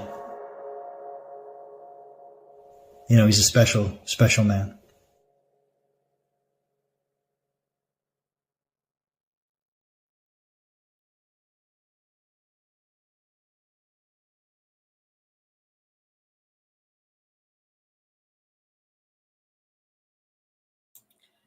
It's coming along really good, by the way. I can't wait for it to be released. I'll believe it when we see it, James. You've been saying that for months. I know. It was supposed to be out at the beginning of the year. It was supposed to be out at WrestleMania. It was supposed to be out the week after WrestleMania. It was supposed to be out in time for May the 4th be with you. It's supposed to be ready at the end of the month. It is coming along, though. Like, there's so much good shit. I feel like this is that Guns N' Roses album, Chinese Democracy, that was like coming soon for 15 years. I know. Before it finally got released. Trust me, I'm not overhyping it when I say it. There's been so much that I'm going through that I want to make sure I don't miss anything, and neither does my uncle. Otherwise, this thing would have been out by now, but we don't want to try to make this into a rush job. You know what I mean? No, but at the same time, if there's that much good content, then make a sequel. At this point, JJ, that documentary is basically Bear. Remember how long Bear is coming? Bear is coming. Bear is coming. Real. Well, this will definitely live up to the moniker over Fear. I'll tell you. All right. Well, before we get into our next question that has to do with Double or Nothing, let's go ahead and take a look at that clip from the No DQ Double or Nothing predictions. JJ, what are your thoughts on this match? You really don't want me to speak on this one, boss. Let's hear it. We're live. This is No DQ. Are you sure? How many F-bombs do we get? Just one? I mean, go ahead. You got at least one. I got to try and figure out where to place it. Yeah, you got to be, just like in wrestling, you got to find the right timing to push the envelope. So this match right here, oh boy, is why AEW will never ever defeat WWE. This should be a feud ending match, not the first match in a series. This is where those putrid fuck Jackson brothers still are booking with their guerrilla mentality instead of trying to book a major league wrestling promotion. This should be it all in. This should be it all out. This should be 3, 4, 5 months down the road, not the first match after this super elite has been formed. Just watch Rift. And if we're being honest, the guys that are standing up across from the elite shouldn't even be in the match. Nope. It should be maybe a guy like Darby, but it should be like your Sammy Guevara's. It should be your MJFs. It should be your pillars. It should be your originals. Or if anything, it should be guys like Jericho, MJF, Moxley, the champions, avenging AEW against these jokes.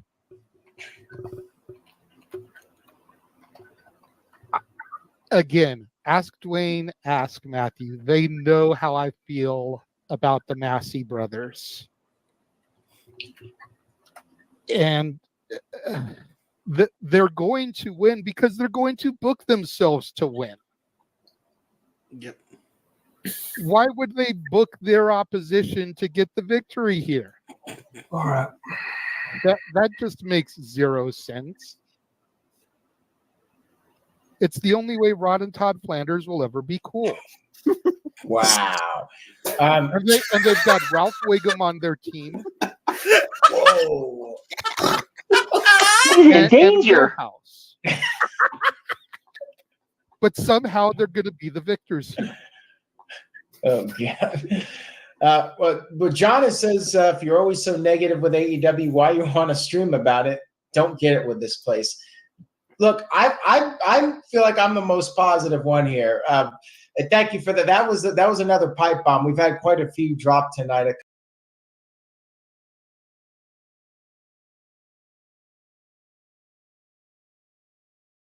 We're all on mute. So yeah. Yeah. So yes, I see your hand, good sir. You're still, yeah. So of Okada and Jack Perry, which one's Millhouse? Which one's Mark Wiggum? Okada's Millhouse because at least he's mildly cool. Yeah. Ralph Okay. Wiggum is Jack Perry. Yeah. And he's in danger. Yeah. He's always in danger. Jack Perry eating the paste in the back of the class. Jack Perry is in the pace of the back of the class. Let's be honest. Exactly. And you figure Ralph Wiggum only gets even a half an iota of respect because of who his dad is. Mm-hmm. Jack Perry's dad. The only reason he's got a career is because of who his dad is. Yeah, true. And then when you watch, when he had to leave the company from suspension, you actually see when his heart breaks. It's right after Punk pushing under Tony Khan. Anyway, exactly. There you go. But yeah, the fact that was Swift gave me the F-bomb, yeah, that right And he there was awesome for me. And he even said, "Go ahead, you've got at least one." I went, "Oh, Aaron said at least." Oh boy, Right. did it. I tried to be good about it because I know how he is with his language on his streams. Yes. But he gave me the one. I took it. I ran with it. Arlene, you got 2 rants from me tonight. You only paid for 1. Yeah. I will say to the person who commented on if you don't like AEW, why watch it? Don't get it with this place. Well, if only he knew what the ultimatum you said. Well, and here's the thing: buy the T-shirt. Please, God, buy the shirt. It's been up there for I think 3 years, and I don't think we've sold a single one of them yet. Sell the damn shirt. Get it. But much like Aaron said on that broadcast, and I will say here, none of us want AEW to fail. Mm-hmm. Wrestling was at its best when WCW was thriving, challenging, and even defeating WWF at the ratings. And then you had ECW, the little engine that could, kind of there in the wings, TNA. We want AEW to be successful. We want them to present a legitimate threat as competition. Right. The problem is, and as far as I can see, has always been, let me add an asterisk here, at least for as long as I've been watching AEW. Because granted, I wasn't there at day zero like you and Noah watching it. Mm-hmm. For the glory days, if you will. The problem is that they, much like WCW, much like TNA, sign every WWE castaway, have too many people on the roster that they don't know how to book or how to use. Yep. And the people that they do book and use are horribly like the worst people to be booking. I called Aaron out on this, and I didn't let that part of the clip play. James can attest to it. He's seen it. Same with Walter. Mm-hmm. I called Aaron out on this, Jeff. Name me a company that the Jackson brothers have been main eventers in that they didn't own or were in the office of. Gorilla and AEW are the only companies that they have been main eventers in. I wonder why. The Jacksons aren't the draws that they think they are. Nope. Otherwise, they would have been main event in every company they ever stepped foot in. And I will even concede, maybe they main evented some New Japan shows, but that's only because they were surgically attached to the hip of Kenny by God Omega. Yep. If it wasn't for that association in Japan, they would have been on the fucking free-for-all jerking the curtain. Yep. And it was by the way, said it, I meant it. Stop me when I'm telling lies. To add to your point, JJ, to add credibility to that, the only reason that they were in the main event was because it was a Kenny Omega storyline in New Japan in the first goddamn place. So it wasn't even their idea. They just decided to take credit and ride the fucking coattails because that's all they know how to do. So. Yep. No, JJ and I can attest more than anybody, and I have tried. Lord, have I tried? Because I was there at the beginning when they left their own indie and their own little safety net, if you will, to go to the PWG roster. And this before they had their own piece of it. And somewhere in the ether of MySpace, there is a photo of Dylan's mom sitting in her chair at ringside with the Bucks on either side of her, and she's got their first PWG tag titles across her. It's a beautiful moment. I was glad to take the picture. I was so happy for those boys. We were happy for those boys. And somewhere along the way, they got too big for their own shorts. Yep. And it's sad because at the end of the day, JJ and I had to fight I had to fight tooth and nail, and I ended up conceding, not putting them on the list of the best tag teams of this century, because those guys are talented as fuck. They really are.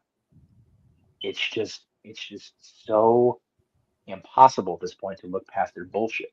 Yep. And I still, even now, maintain that they will have a hell of a fight tomorrow. Those four guys and the four opposing them, you're not going to find 8 better overall talents.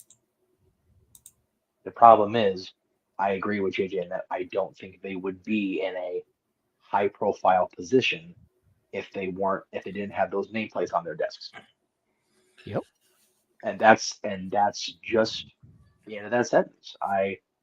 Do I think the Bucks would be great tag team champions? Do I think the Bucks would be, in high-profile matches on the regular based on their talent alone? Yes, I do. Do I think they would be as involved? No, I don't. Nope. Let me put it to you this way, and just for the fans out there who don't really understand how far back Jeff and I go with these assholes. Oh. Raise your hand, and for those of you in the chat room, put the little hand emoji in the chat. How many of y'all remember the name of the third Jackson brother? Yeah, exactly. Yeah. And Bueller? while we get those answers not coming in. Even the people here on the Panion, how many of you even knew that there was a third Jackson brother? Even Mikey didn't remember, and he's seen him in action because he's gone to the Indies with us. As well as their female cousin, who's also a wrestler. That's how forgotten he is, I guess. Yep. And the fact that it's taking this long for anybody to put a hand emoji means that if anyone is going to put one, they're Googling his name right now. Yep. Yes, exactly. Yeah, the picture I'm talking about was from the middle of 2009 because I'm pretty sure they wanted the WG anniversary show. But what I was going to say was going back even before that, the first time I ever actually was logged as a talent managing Teddy Hart and our local champion, who is still wrestling now, so I won't throw his name under the bus with my nonsense. But their opponents were the Young Bucks. So that's how far back we go. The Young Bucks were still toiling around freaking Newhall, California on the indie circuit. Going against a team managed by Jeff Meacham. Like, oh God. Right. And I hate that I'm disappointed. Because there's a post that goes out on my Facebook every year in memory. Congrats to the Bucks. Can't wait to see what they do with you guys in TNA. That was 14 years ago. Yep. Maybe even 15, because they may have been 09 when they signed. I don't remember, but They've I know become they were what they in hated. 2010 for sure. They've become the Hogans that they hated. Seriously. Yeah, That's exactly what they became. It's that Punk promo to Cena. They've become the Yankees. Yeah. Yep. And the thing They're is, no longer the Red Sox, the underdog. They've become the Yankees. And the problem is with that statement too is Punk was wrong about that with Cena always, because here's the difference between Cena and the Bucks. Cena's actually still fucking humble. You don't believe me? Ask him. well, no, don't ask him because he won't tell you because he is that humble. Right. No, he's Um, pointing to you. Oh, Ask- me, yeah. Ask you how humble. Sorry, you I are. was looking down here and not paying attention. Sorry. And that's my bad. Yeah, but yeah, Hogan and his regime took the blame for the Bucks tanking in TNA, and I can't disagree with it. But it wasn't so much Hogan; it was just lost in the shuffle. How many acts can you remember in that TNA 2010 roster that weren't already there and established that survived that run? There aren't many. And the Bucks were shot out with a ridiculous gimmick. And God bless Lisa Marie Varon. They didn't know what to do with her either. Because she went right from the Bucks to freaking Jesse and Robbie, I think, if I remember right. So it was just never. They were never meant to be the big fish in the tag team pond in any major company. No. So they had to make their own. Exactly. And I'm telling you, I still, as much as I hate for these words to come out of my mouth, mark my words. By All In, the Bucks and either Okada or Perry will be trios champions. Very likely. Giving the Bucks 2 belts and probably giving Perry a title because he doesn't have one yet, while Okada still has a championship. And they can do Freebird rule. They could, but And they also, won't. You know what? I wouldn't put it past them, number one. And number two, there is now an official trio title match tomorrow with the thing that happened on, I think it was Collision tonight. Right. Because the Lucha Brothers beat whoever it was out of the Bang Bang Gang. So, Yeah. So it's now going to be, and if the Lucha Brothers win those titles back, what happened the last time the Lucha Brothers and the Elite were in a tag trios tag title match, JJ. You and I saw it. Yep. No. Ladder match where the Elite became champions. Great match. At the Forum. And they're Solid coming match. to the Forum a couple weeks after Double or Nothing. No, this Wednesday. This coming Wednesday. Oh, that's right. It's Yeah. the Wednesday before Double or Nothing. No. No, Double or it is Nothing the is Wednesday. tomorrow. It is the Wednesday after Double or Nothing. Yeah, it's So one they right can after. make Yeah. that match. So they can make that match happen. Where it all begins again. The type of this. Don't be surprised, y'all. Mark my words. And I know James his head has been down off camera. He's probably been vomiting in the trash bucket at his desk. I'm a mark for trios tag title matches, so this really hurts my soul. Like I hate every minute of that sentence. Yeah, see, now I don't want to go to Inglewood to get my shirt from Datilla because I might end up using it as a puke rag on the way back. Yeah, I don't blame you. I mean, I want my match shirt, goddammit. Dude, what's so painful to me is that they weren't main eventers in this company, but they were major stars in Ring of Honor. And I remember going to see these guys and like, man, if they were assholes all the time after the TNA run, man, did they sure hide it. Because I didn't see it then. But man, they really showed their ass as of late. And here, you know, to your point, James, and I apologize for cutting you off. I feel like their TNA run as Generation Me humbled them temporarily. Yeah. It was their association with Omega and the Bullet Club that really kind of exponentially turned them into the pricks that we know today. Yeah, no, I agree with that. Yeah. Their run with the Hardys was actually still pretty chill. Yeah, because they weren't being the fuckheads yet.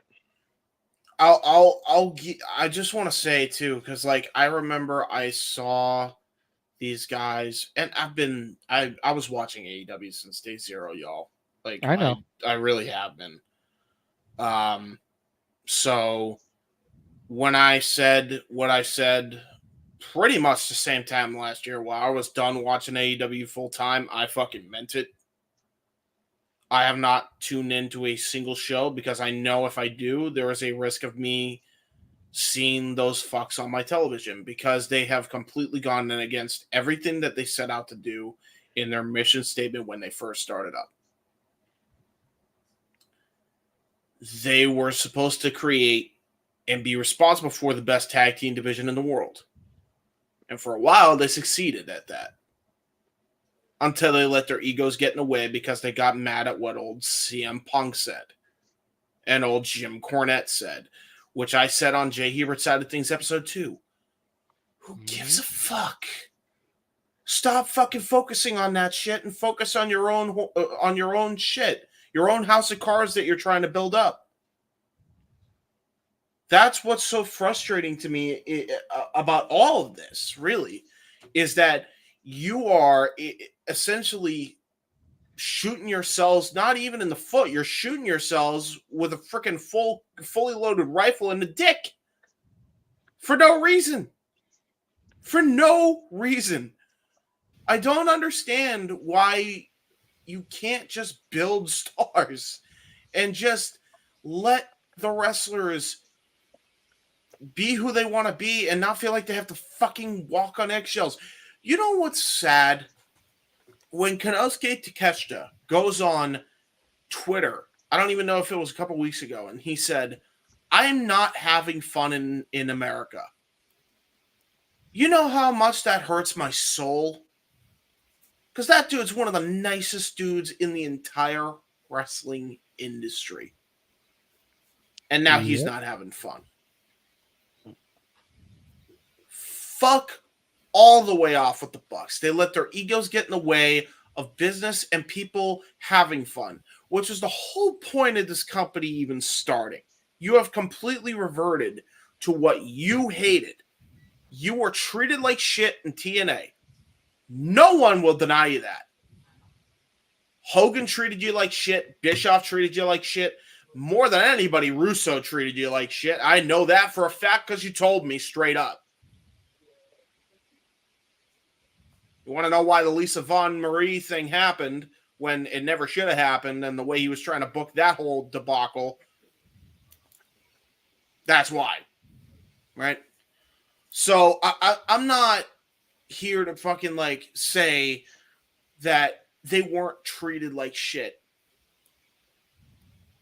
But that doesn't mean you completely let your ego take over and completely lose the plot on why you're there in the first place because of what one argument in the backstage happened, which wasn't even an argument, as we found out. It was a simple conversation that didn't amount to anything, and you guys blew out of proportion because you didn't like that your friend was disrespected. And boy, have you showed your ass since then. How do you have such inflated big egos, and then all it takes is that one little compliment from CM Punk or that one argument, and everything breaks on you? That actually shows how fragile you are. Yeah, so well, how did you get an ego in the first place? This whole downward spiral started not because they were even insulted, because their friend Scott Colton was, quote, insulted. That's what's so mind-boggling about all this. And when Punk goes on Ariel Helwani, and when other people have since said the same exact thing as a result of this BS going on, saying it's not a business of making money, he's right. They're all right. Because you operate like this. This is the locker room mentality that you are establishing. It's why people like MJF aren't having fun there anymore. It's why people like Ricky Starks aren't having fun there anymore, like Konosuke Takeshita, who has literally been around for a cup of coffee compared to the other two I just mentioned, isn't having fun anymore. Nobody's having fun. Dude, Arbery Edwards, I love Arbery, but Arbery was the one waving the flag. Name one time after that brawl out bullshit and the brawl in bullshit to follow where she has smiled and genuinely enjoyed her job. Because I still remember that time in Collision where she was miserable the day Punk got fired. That's and you fair. wonder why I turn my backs to these fucks. To these putrid fucks, as this man eloquently put it. You wonder why. It's not a gimmick. It's a gimmick for everybody to laugh at because it's a visual gag, of course. It's the greatest visual gag that we could have been gifted. But it's based in reality. You have lost the plot so much that you are irredeemable to me, and I cannot stand you. Because I've dealt with people that are just like you, and they're no longer in my life anymore. For a good goddamn reason. So the last thing I want to fucking deal with is seeing that shit on my television screen. There you go. Any questions, folks? No. Mikey, I saw your message in the private chat. Is there anything you'd like to add before you dip, sir? Not really. Just of course, we'll be in the sports bar on this Tuesday. The NBA playoffs are getting closer and closer to the finals. Boston's up 3-0. They're about ready to sweep the Pacers out of the playoffs. Same thing with the NHL playoffs. Follow us on the Twitter and the Instagram at LBSatKid1977 and at StatBoy13. Also, and sadly, there's some sad news out of the PGA Tour. The 2024 winner, Grayson. I just put the graphic up. I almost Grayson Murray.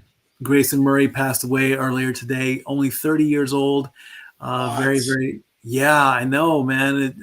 He withdrew from the tournament that's playing this weekend, and sadly, the news dropped this morning that he passed away at 30. So that's really sad. Oh. So all the news will be updated this week, and I love my family as always. Great job on the rants. Stay tuned on social media, and until Tuesday, Statboy out. Love you guys. See you, bro. Let's go Stars. Fucking Oilers. I'd rather the Oilers than the Vancouver boys, to be honest, after they burned our city down. Fuck the And Panthers. Jeff while you're has at the it. Canucks jersey, so Well, no. But there's a whole story behind that, to be fair. I know there Out of is, but context, you it makes still no have sense. one. I do, and my Everton hatred goes farther back than that. That is in my DNA. So I know. Go Stars, go! But for people that only know you as a Kings fan, to hear that you even have another jersey of another freaking team is just enough to give them the mental what the fuck, Hey, without just even 'cause, needing to get in the story. I have Just to. because some lady that lives in another country decided to get cocky about her stupid ass hockey team and send me a jersey of her own arrogance. Hey, I have to throw up because I have to actually root for a New York team because fuck the Panthers. I gotta have to go for the Rangers because fuck the Panthers Are right we now. not? Yeah, Are we not? Why are we not Panthers people? because they beat the Bruins. Oh, okay. Well, that's why I am cheering for them. Anyway, no. Yeah, that's why they're I was cheering going to for say, my dad lives in Florida. He's more of a Lightning guy than a Panther guy, but there's still a Florida team in there, so See, they're Cali boys. See, you and me, Walter, we're from New England. They wouldn't understand. Yeah, no offense, pops. well, no. My thing, as far as where we're at now, I would have liked Vancouver to go on just because it would have been a team that hadn't won yet. But since we're in the situation we're in, I'm rooting. My ultimate win in this case is Florida winning the cup because they've never done it before. So cool for them. The next tier down is New York, the Rangers. I'm rooting for the East period at this point because the Rangers means Jonathan Quick gets another Stanley Cup and he gets it back to back and he wins a cup with the team he's always wanted to play for since he was a baby because he comes out of New York. Third tier is Dallas just because they're playing Edmonton and fuck Edmonton. And if Edmonton wins the cup again, I'm going to be a surly son of a bitch all hockey season. It's going to be a thing. I'm ready to have to lose my seats and move to a different part of the arena, which is pissing me off to no end. If Edmonton wins the cup after Vegas wins the cup, fuck me. You guys, oh god, you guys are gonna hate me more than you already do. Nope. Yeah. Listen, trust me, I So understand. if you'd like to actually have a happy Jeff, regardless of the Stanley Cup outcome, start super chatting people. That'll put a smile That's on valid. people's face. There you go. There you go. Y'all want me to go off? I'll go off on the other 31 teams in the NHL. I'm gonna go off on my Kings because they're actually making forward progress this week. The other 31 teams, they can go fuck themselves, and I will do it in order. Hey, listen, Super chat away. Here. For those of you that are sports inclined, and since There you go. Noah's not here, we can actually do this because he won't be sitting here like, what the actual fuck are we doing? Right. If you would like to hear Jeff Meacham rant about the Anaheim Ducks and Corey Perry, even though he is no longer a Duck, $15 super chat to each channel. Yeah, he's an Oiler right now, which will just make it even worse if they win it because his hatred of Corey Perry is on my level of like Candice LeRae. Oh, jeez. Listen. Maybe even worse. Well, to be fair, that's Maybe kind of how even worse. So if you would like to hear Jeff with an actual sports rant about Corey Perry and the Anaheim Ducks, and you know what, we'll even throw the Oilers in there since he's playing for them now anyways. $30 in super chats, 15 and 15. Secure you that rant here this evening because we're starting to run out of shit to talk about. Yeah. We do have a couple other comments that I starred that we'll get to, but just try to give us a little something here because I don't want to end the show at 2 hours. I will gladly answer. We usually don't answer the comments in the chat room, but Emmanuel's good people, and he's a regular contributor. I hate the Oilers more than I hate almost any team except the freaking Ducks. The Eagles are the Cowboys' division rival, and that's just a forever thing because of the same division.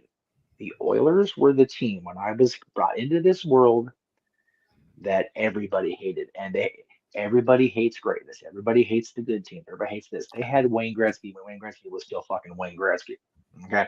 So yeah, the Oilers are forever at the top of the list, even over the Ducks.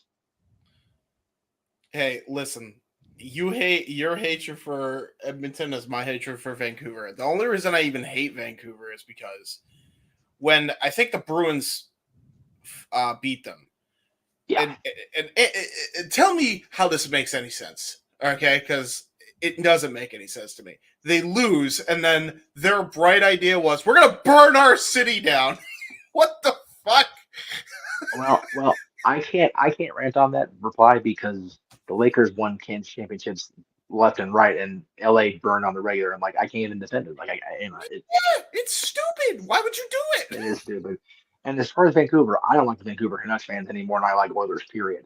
Yeah. Canucks fans are next level, back of the short bus. Boop boop meow. So hey, I take offense to that. I was on that fucking bus. you weren't As on the that one. You driver. live in America. No, He was on that bus as the driver. That's I right. was. I was the one driving. No, for real though. Because Like, James is the type shoot. of guy that would crack the driver over the back of the head and then take over the steering wheel. I get him with a steel chair. Fucking gets up there, turns it back. Everybody, I'm the captain now. I All am the right, kid. so I am the captain now. we got on this. Oh, go ahead, James. Really quick. I just want to say this one thing. That's actually I actually was on the short yellow bus as a kid. I'm not. Oh joking. no! Oh no! I'm being for Well, now real. I'm an Okay. Well, now I'm an asshole going to hell for sure. Since Hey, if I laughed, you're good. So the whole segment here started with that clip that I showed from the predictions. We were going to get into double or nothing. Daniel asked a question almost an hour ago that I was trying to get to probably about a half hour ago, but shit happens. Yeah, you know. His question for all of us is, do we see Statlander turning heel on Willow tomorrow? And my short answer is yes. Yes. I think she's the one that attacked Mercedes. I think she's the one that attacked Willow. And I think it was all set up to make it look like Julia Hart did it or that they did it to each other.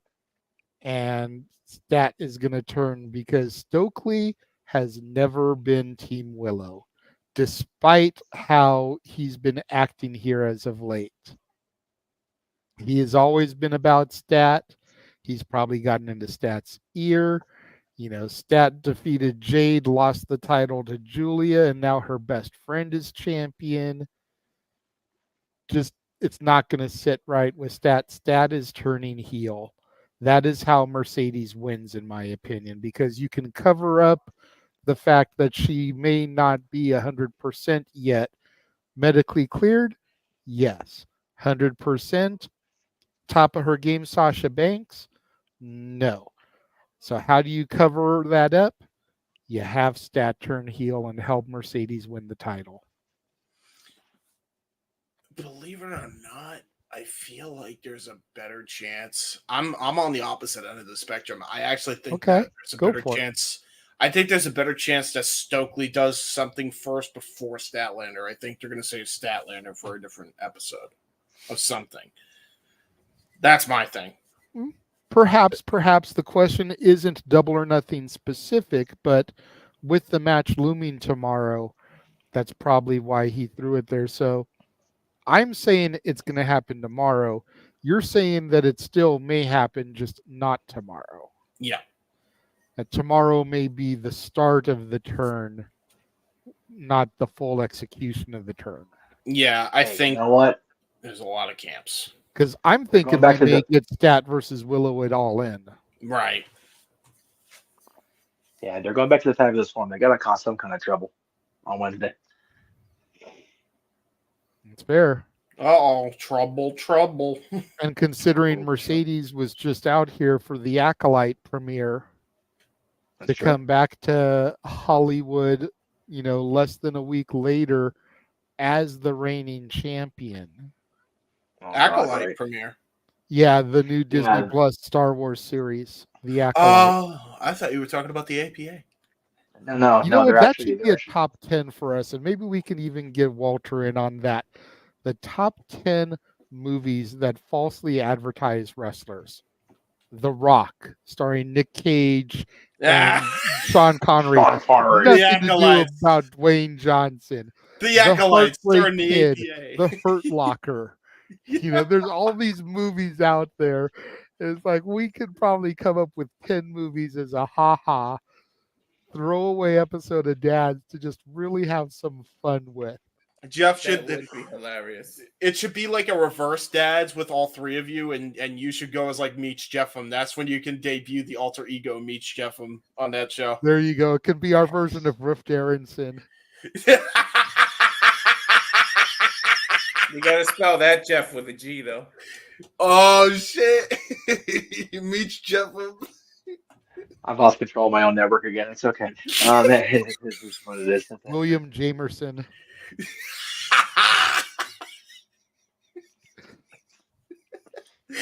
Nice. Bruce Walton.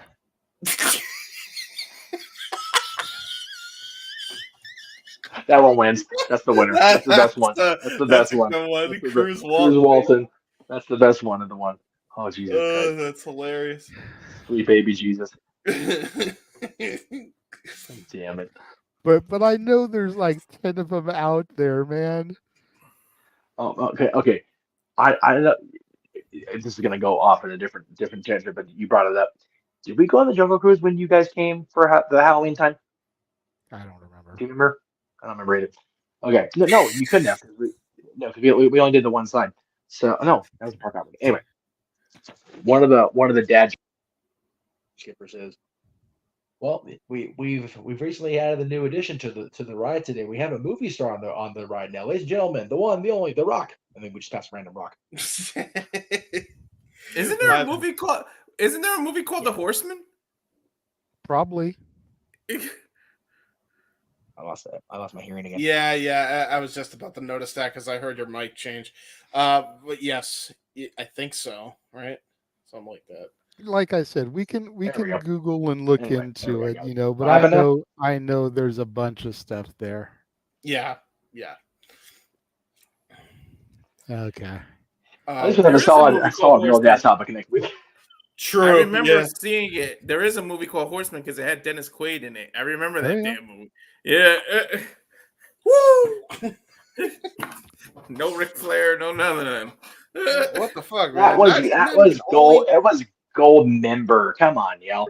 Anyway, let's see. Now I got word because of from the Meltzer of the Multiverse that Ole Anderson was actually an extra in that film.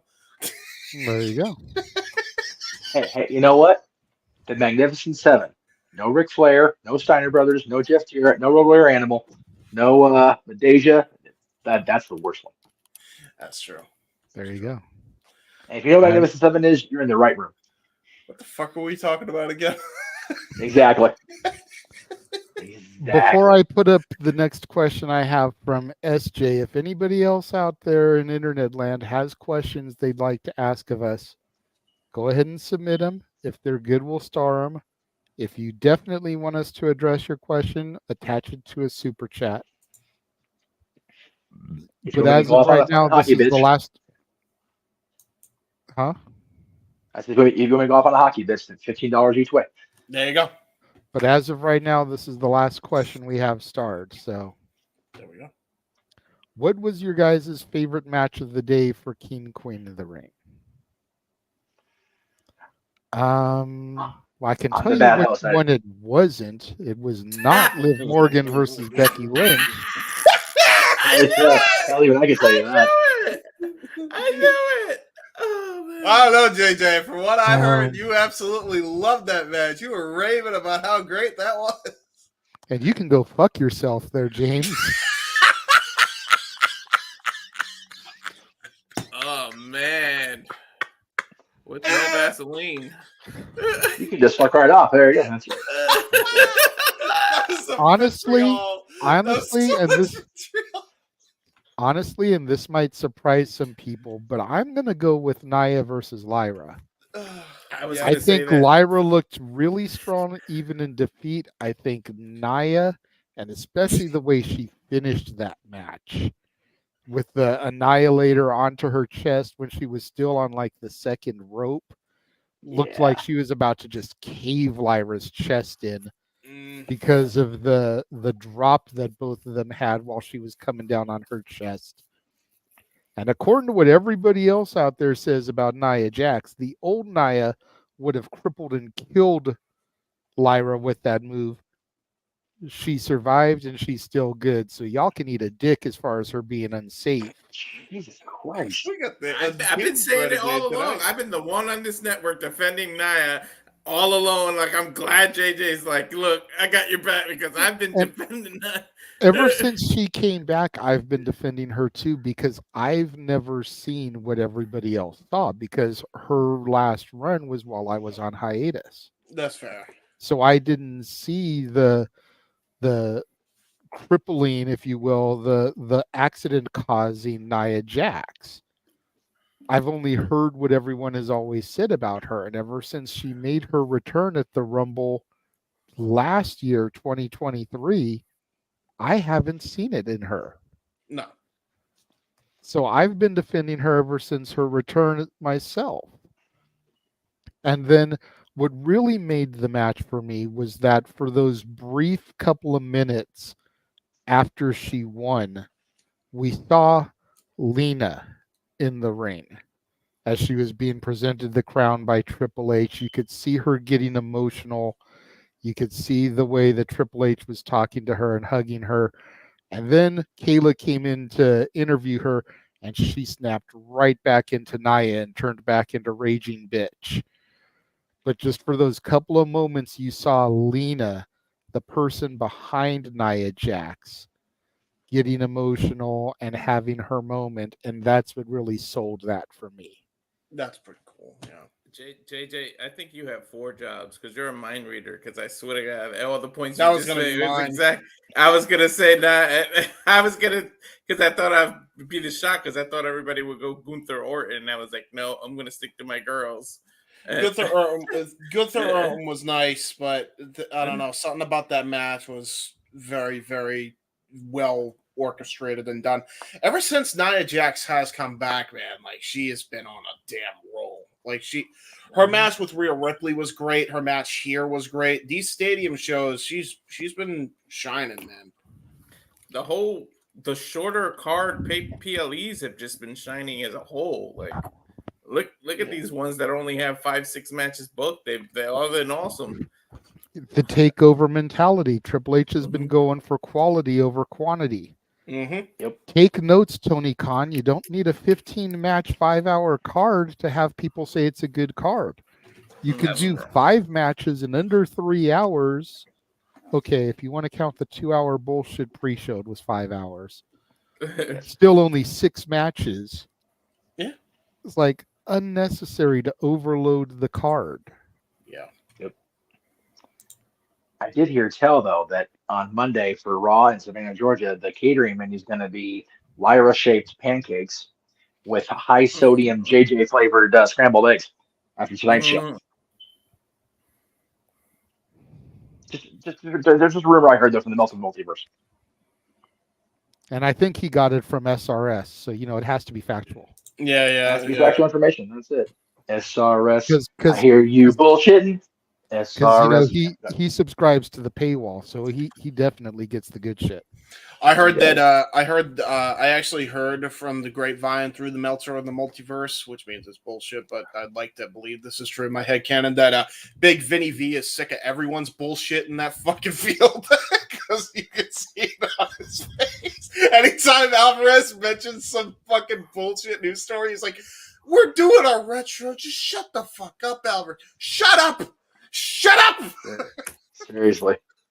It's just frustrating as hell. Oh my god. Sorry for you. So Big Vinny Walter V. agrees with me about the women's finals. What about you two gentlemen? Jeff, I know you I didn't agree. watch really. I did not. Yeah, unfortunately, I'm kind of on that out here. I agree. That match was the best. That and the Orton Gunther match was like my 2 favorite matches of the whole night. Well, So imagine that. The thing is that we knew going in Orton versus Gunther was going to be a banger. Yeah. We didn't know Nia versus Lyra was going to be as good as it was, and I think that's why it edges it out for me. Yeah. Because with everything everyone says about Nia Jax, like it could have been a shit show. Kind of like Nia Liv had- Morgan becoming champion was a shit show. Nia had the match of the night. Suck on that one. Nia had the match of the night. Liv, cry about it. Hey, if you don't like it, you can suck her hole. I mean, what? She even had a my whole moment in the match. Maybe Liv and Jack Perry need to start dating each other. You know, cry about it and cry me a river. Jeff, I see that the opportunity, my friend, I had to take it.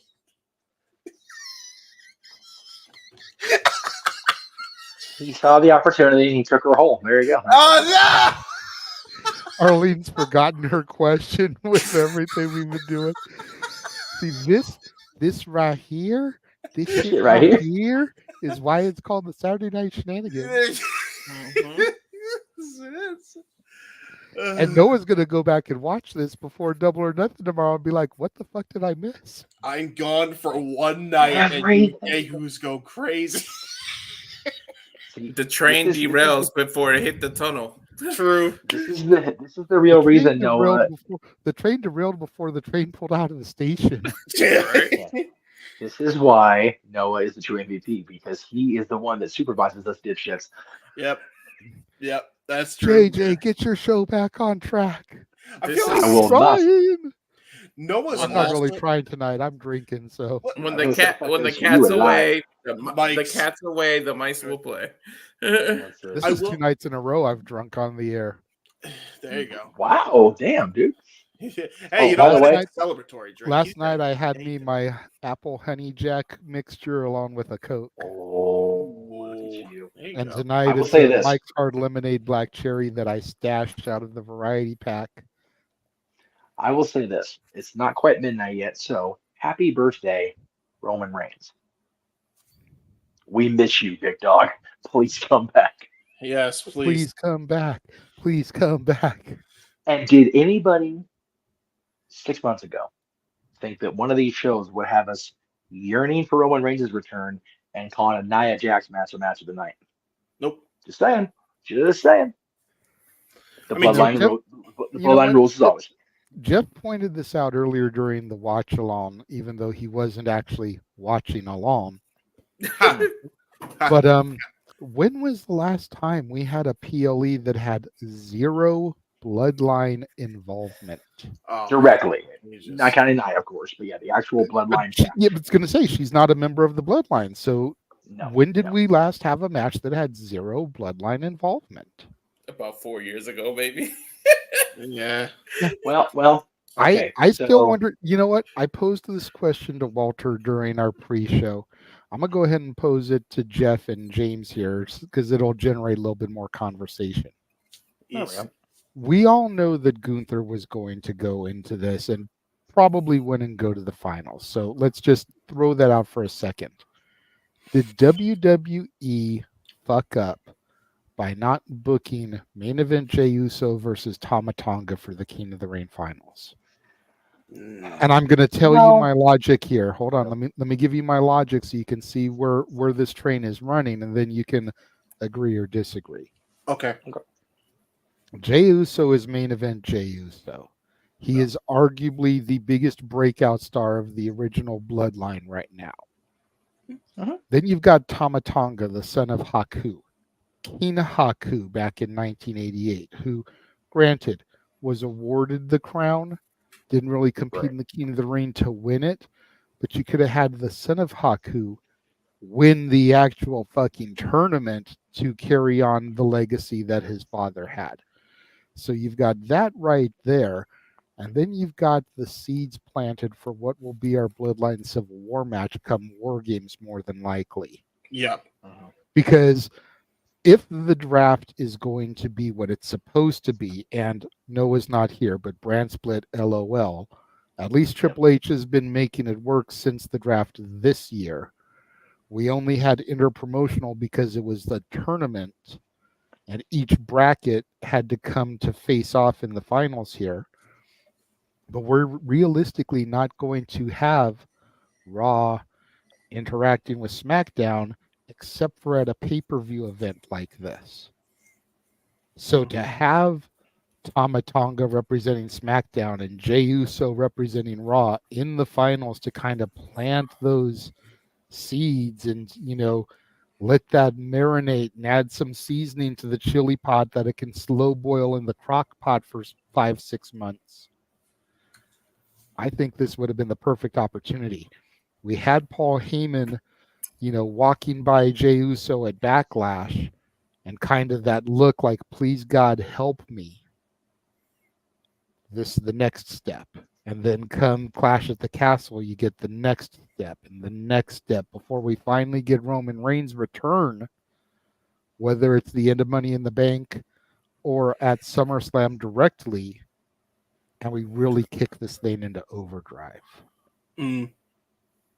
That's my logic behind it. Again, we all knew about Gunther, but I feel like we missed an opportunity here. Two opportunities, because the other thing you said too. We can get into that afterwards, but let's just go one at a time, bro. It's a lot. There was a lot to unpack in the first one. I could see that logic, but see, this is the problem when you only do, what was it, the finals, right? I think that's the problem. It's like if you were to do the semifinals, then I'd be like, yes. Because then you could have still given Gunther the King of the Ring final and have a fucking match between Tama Tonga and Gunther, which would have been even better. But yeah.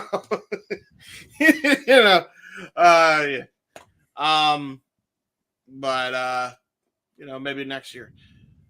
So I could see that, but I feel like that's one of those things you don't need a backdrop of a tournament to do it. You don't need to overcomplicate it. I think WWE is kind of good with that because in AEW they overcomplicate every goddamn thing. So, that's kind of my logic there. If it ain't broke, don't fix it type thing. Okay, Jeff? Yeah, I tend to agree. I there'll always be the what if discussion in wrestling.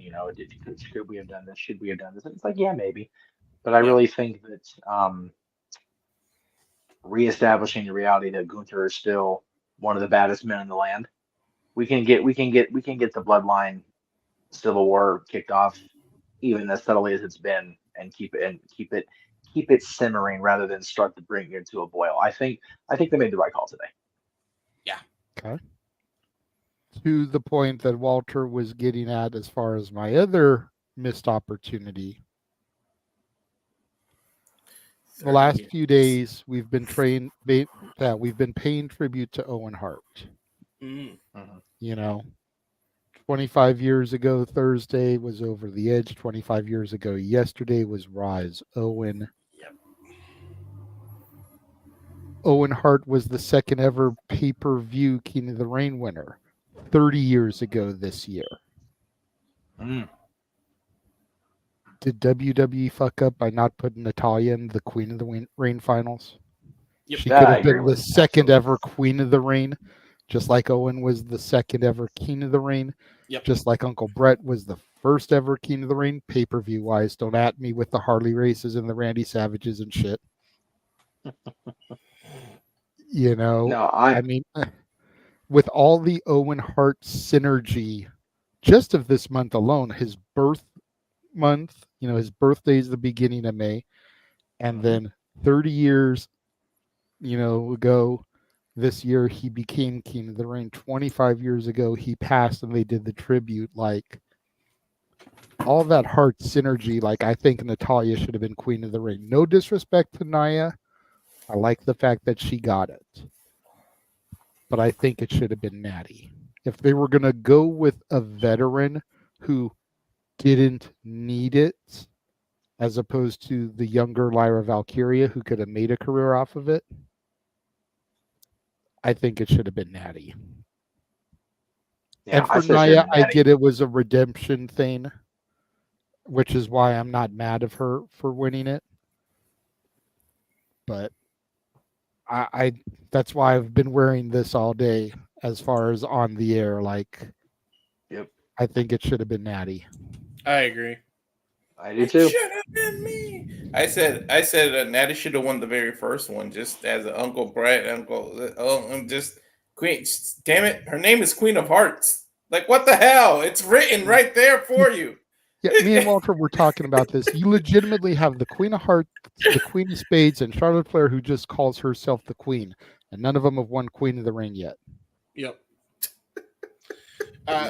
By the way, you mentioned the Dolph Ziggler quote. I'm so glad we don't have Crybaby Nick Nemeth no more on television. I'm so fucking happy about that. Who mentioned Dolph Ziggler? He did. Oh. He said the what was it? It should have been me.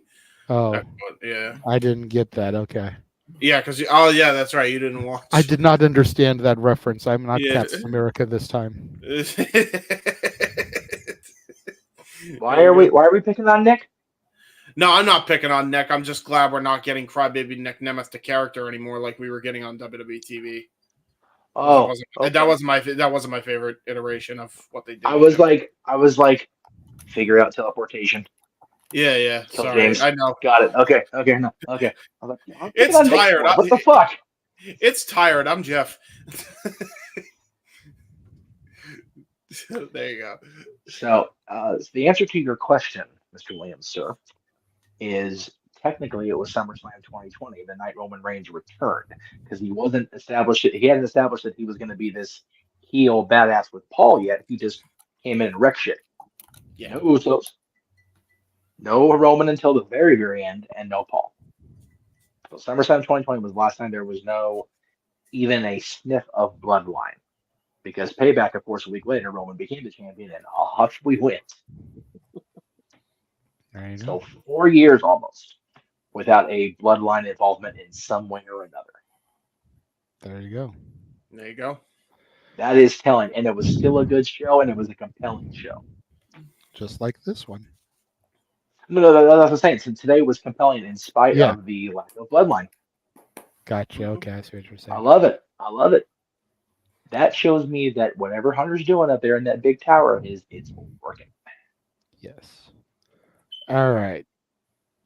Gonna give the people an opportunity to submit some more good questions or super chatted questions while we run this horribly outdated watch along trailer, as it still has Resurgence and King Queen of the Ring on it. No.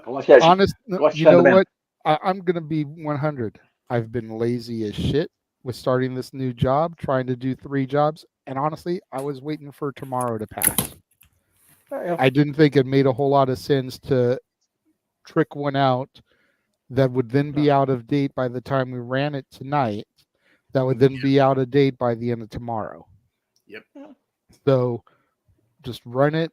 It's going to have Resurgence. It's going to have King Queen of the Ring, which obviously have already aired. You can check those out in the archives across the multiverse of media.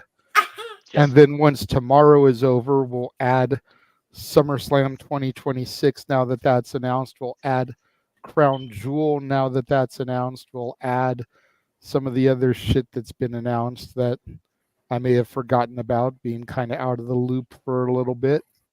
November 2nd, Saudi. I just said that, Crown Jewel. Oh yeah, Crown Jewel. I forget that it's called that. But so we'll update all that stuff and have that to go with afterwards. But here is the, again, horribly outdated watch along trailer.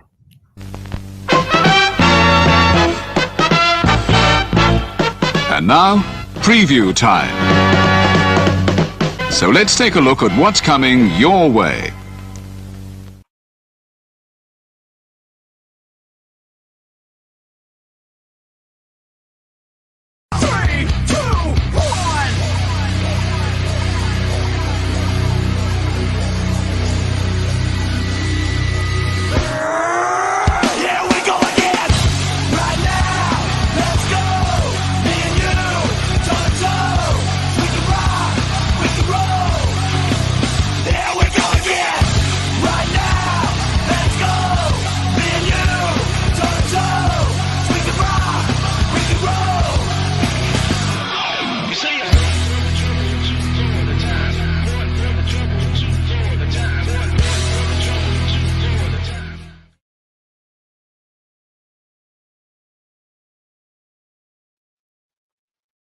Warning, super chat.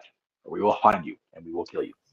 Again? Oh, wait. Oh, I didn't expect to. Yeah, I was doing this. This is what I've been doing. Dude, I swear to God, I was drumming too. Yeah. The Noah gimmick. Oh, do the thing. no. Do the thing. Oh. Do the thing. Oh, okay. All the wrestling. Ah, the professional wrestling. Damn it. Ah. I'm Like, sorry. I somebody should've has took to that do since the I was Noah dressed like gimmick. this. Noah's not here, so I just threw you up there. Figured you'd get the hint. I should have did that with the way I'm dressed. I'm sorry. I thought you. I'm so tired. I thought you were showing me because I was doing the drumming gimmick every time the Limp Bizkit song comes on. James didn't get the super chat to scene, Arlene. Yes. The super chats were given for rant. Oh no! Oh no! Oh, she's gonna donate it. So yes. I'll tell you what. Now that we know that I've hit my mark for the month, I don't know how you're doing, Jeff. $15 to Jeff's page, 10 to mine for James to sing Mbop. Bop. And that's the bop. Do the bop, and then you do the do bop, and then you dibby dabba do bop, and then you go fucking butt. Yeah. But in the meantime, we do have a couple more questions from Arlene that are solid enough. First one she sent during the commercial. When will Uncle Howdy make an appearance? And which one of the 6 that is revealed first that isn't Uncle Howdy? Well, I'm going to guess that. Let me see something. I want to look something up really quickly here. Okay. I'm gonna tell you what I wish while you look that up. I wish Halloween Havoc was still a thing in an actual pay-per-view for WWE. I mean, I know they do it for NXT, but would that not be like the perfect time to debut a gimmick like this? True. Okay. My vote is for Michael McGillicuddy to come. Okay, no. No, James. It's a bad James. No, James. That's a bad James. Thank you. BT reunited. Let's go. Wait for it. Wait for it. No. He's tired of my shit. There it is. Well, since there isn't one for him, for fuck's sakes, James! No, it's damage, James, you freaking idiot. No, that's okay. Here, wait, hang on. Oh, for fuck's sake, Mikey! James. Well, no, I was going to do this. What are you, a fucking piece of shit? Wow. Goddamn. I got told to go fuck myself and I'm a piece of shit. Goddamn. Who rode the short bus? Who rode the short bus? Exactly. He drove the short bus. Bro, I was like Samoa Joe in that movie. He's the captain now. I was like Samoa Joe in that movie that one time. I was driving that thing crazy. Oh my god! Wow. He's the chaperone. Are you all ready? Okay. I think Okay, JJ. He's Take trying for the that animal throwback. gimmick. He's trying for the animal gimmick. He's sounding more like the freaking Slim Shady, like verbs in between the Slim. Oh Shady. my god! Yeah. I just lose it. Yeah. So Slim it's Shady like doing Pee Wee Herman. Being so mean. I'm gonna say it happens at Money in the Bank. I originally was gonna say SummerSlam because for some reason I thought Extreme Rules when Bray returned was in Ohio, and with SummerSlam being in Cleveland, but it wasn't. It was Philly. At Yeah. Extreme Rules. So I'm gonna say it happens at Money in the Bank. And as far as the first one of the 6 to be revealed that's not Uncle Howdy, as predictable as it sounds, I think it's going to be Alexa. Yeah.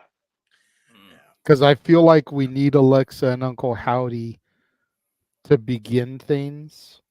Yep. For the story to really take on, because Uncle Howdy coming out, everyone's going to be like, ooh, ah. And then when they reveal Alexa with him, people are going to be like, okay. we're really going to be serious about this. And if you remember, JJ, it was Uncle Howdy who was driving Wyndham Rotunda into drawing Alexa back to the dark side. Mm-hmm. So it just makes a little sense. If it's not her, it's probably going to be Rowan.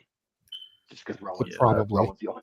Sadly, as horrible as it sounds, he's the only one left as far as the ones we already knew. So Well, there is Strowman, tactically. yeah, but you know, the way they're using Braun on TV, I really think that he's still dealing with the nerve damage. They're just trying to use him just in case he does get it back together. Because he's not that physical except like that one brief little flurry. Yeah. So I think he's still kind of dipping his toes back in the water. So I wouldn't necessarily put that kind of strain, mental or physical, on Braun if they can't guarantee he'll be part of it. Okay. But that might also be a good reason to put him in it, is because he could be the mouthpiece. Or at least a heavy. Yeah. You know, he can be involved in that role as, you know, the mouthpiece. Yeah. No, James, having to be the heavy, which he would have to do the work. Like he would have to get physical, and we don't want him to get physical yet. Yeah, man. That's So very if you have heavy. the mouthpiece, The only issue is if you put him, then there might be that temptation with Bliss. And I feel like those two have, you know, that's always been a weird thing with those two. Well, no, but no, you know what? Having them both in the stable means that because they have that great on-screen chemistry together. So I'm actually here for that. No, they have the great on-screen chemistry together, but the problem is Alexa, I think, is married now, and she's got a kid with somebody. So she. What's that got to do with anything? I'm just saying, man, it's the wrestling industry. Shit could go. Ravishing Rick Rude was married the day he started the business, so the day he died, and he wore his wedding ring with a tape on it, and he was Ravishing Rick Rude. He was the freaking creepiest little perv that ever walked the land. You know. Yeah, true. Hey, you know That's what it was. It might go over. Hey, man, we got Dom and Mommy as a couple on TV. Meanwhile, Buddy Matthews is taking pictures laying on her ass on the beach. We know there's a difference between on TV and real life. My favorite. My favorite part of that picture being in one of our group chats was that the fact that somebody pointed out, "Oh, Mommy got a new tattoo." I'm like, "That's the fuck you see, really?" Yeah, you're right. Yeah, exactly, bro. I'm like, what? Yeah. The other thing is how everybody swears that that's a Bray Wyatt tattoo when it's very clearly Silence of the Lambs. Yeah, right. Silence of the Lambs. And by the way, you know, Buddy Matthews scored when she is going on his Twitch stream, openly bragging about his cock is huge. Out in the open like that, like freaking. Like, please stop! No, please stop! No. Buddy's saying, "Please stop being on the other." She turns the shot. He goes, "That was well done, babe. Keep that shit up. That was brilliant." Yeah. He's like, "You got me donations. Thank you." Yeah. All right. Well, to get back to the question, the role of Noah Foster tonight will be portrayed by Cruz Walterson. Don't lean too hard on the gimmick there, Cruz Walterson. Jesus Christ! Yeah. How dare you, Cruz Walterson? While I agree with you about the Alexa Bliss, fucking Cruz Walterson. I What a think fucker. What a fucker, man. With the crowd that we just had in Saudi, with the crowd we had in France, and how well the overseas crowd is doing, I think you do this in Berlin. You do it overseas because you really didn't pull the trigger on the new kind of angle overseas yet, and you do something like this. You already know people are hyped up over Jay, and you see the fireflies and the phones. Why not do this in Berlin? Because if you do it in Canada, Canada's very bizarre land anyway. Yeah, I was gonna say, like, I don't know if you want to wait until the end of August to do this. It's a like long way away. This is something that's been being teased very well, I might add, with the scan the QR codes now for a minute already. Like, we need to pull this trigger sooner rather than later. Yeah. And even waiting until Money in the Bank, you still got to get past Clash at the Castle first. Yeah. So that's still the beginning of July, and we're not even in June yet. But Money in the Bank is Canada, so it's a little bit closer to home. More of the typical fans that we'd see, not as expensive to fly people, depending on how many people you want to reveal at once. That's true. You've got to think about travel costs for 7 people to some foreign country. Yeah. And then to do that just for the crowd to take a shit on it because maybe it's not what they were expecting. Like that's a huge bullet to bite. But if you pull that trigger in Canada, something a little bit more accessible, then by the time we get to Bash at Berlin, they've had a month and a half, damn near 2 months to be causing shit on the roster. Because you're talking beginning of July to the end of August. Almost 2 full months.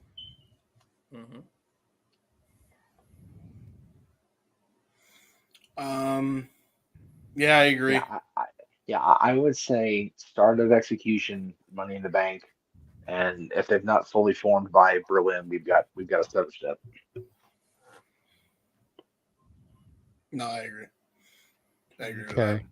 Before we get to Arlene's other comment, she did send in a $5 super chat comment. So, do we think that Sonya Deville, possibly with Shayna or Zoe, will win the tag team championships eventually? I would love if she got the title back because man, there was money there with her and Chelsea. Yeah. And it didn't work out, and that sucked. Yeah, I'm glad that you brought that up, Arlene, because that means the history of Sonya Deville before she became a Karen and a general manager, in that she was actually a mixed martial artist as well, so that's really good history there. Yep. And her with Zoe, man. With Zoe and Shayna would make all the sense in the world. She can make like her own MMA style horsewoman because Marina Shafir and Justman Duke did so well. I was about to go off on a rant until she said eventually, because I was gonna go, what? Not what Bianca and Jade are the champ. But then she said eventually and she saved it. Okay. Yes. Well, I can see it. They can be the ones to dethrone Bianca and Jade, just not yet. No. When we get a little bit closer to the implosion that we know will come from these 2 women. Yes. Because as racist as WWE is, we got to get the black on black crime for WrestleMania. Oh my God. Oh my God. Oh my God. Dude, JJ has been a goddamn menace at all show. It all goes back to Liv winning this morning, man. If she hadn't won, I wouldn't have been in such a salty mood. And then she's not responsible for the black on black crime in this country. Then Josh trying to tell me that I'm not allowed to be pissed about it. Yeah, you are. You're a fan. We're all pissed at everything.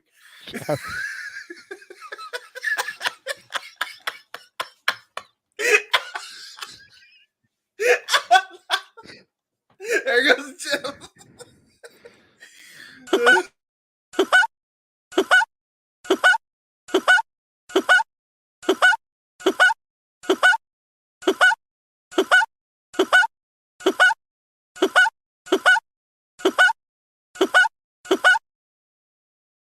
Holy fuck, I wasn't expecting Mickey.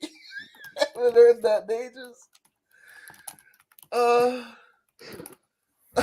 Sweet. Fuck you. I don't even know what just happened. Oh my God. I can't with this shit anymore. I can't. Jesus.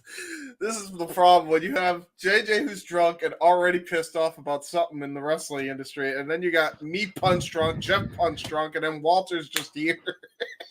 Having It's to not deal with even the me was being Walter. drunk. It's not even me being drunk. Okay, first of all, it's Mike's hard lemonade. Oh, Like, never there's mind. barely any alcohol in this. And number two, I was being this way before I even cracked that motherfucker. Yeah. So I've been this way since the show started, and I only got this when we did your uncle's trailer. Like, He was born this way. You done pissed him off. oh god. But Funny as hell. I What do happened see was- Sonya. I do see Sonya potentially helping Shayna and Zoe. I would love to see Shayna and Zoe as tag champs. I think Shayna is long overdue for some fucking gold that doesn't have her attached to Ronda Rousey. I think Zoe desperately needs something on the main roster. She's long overdue and deserving of it. I mean, don't get me wrong. I love Caden and Katana, but Zoe should have had some gold before them. Yep. I don't care that they were the longest reigning NXT women's champions.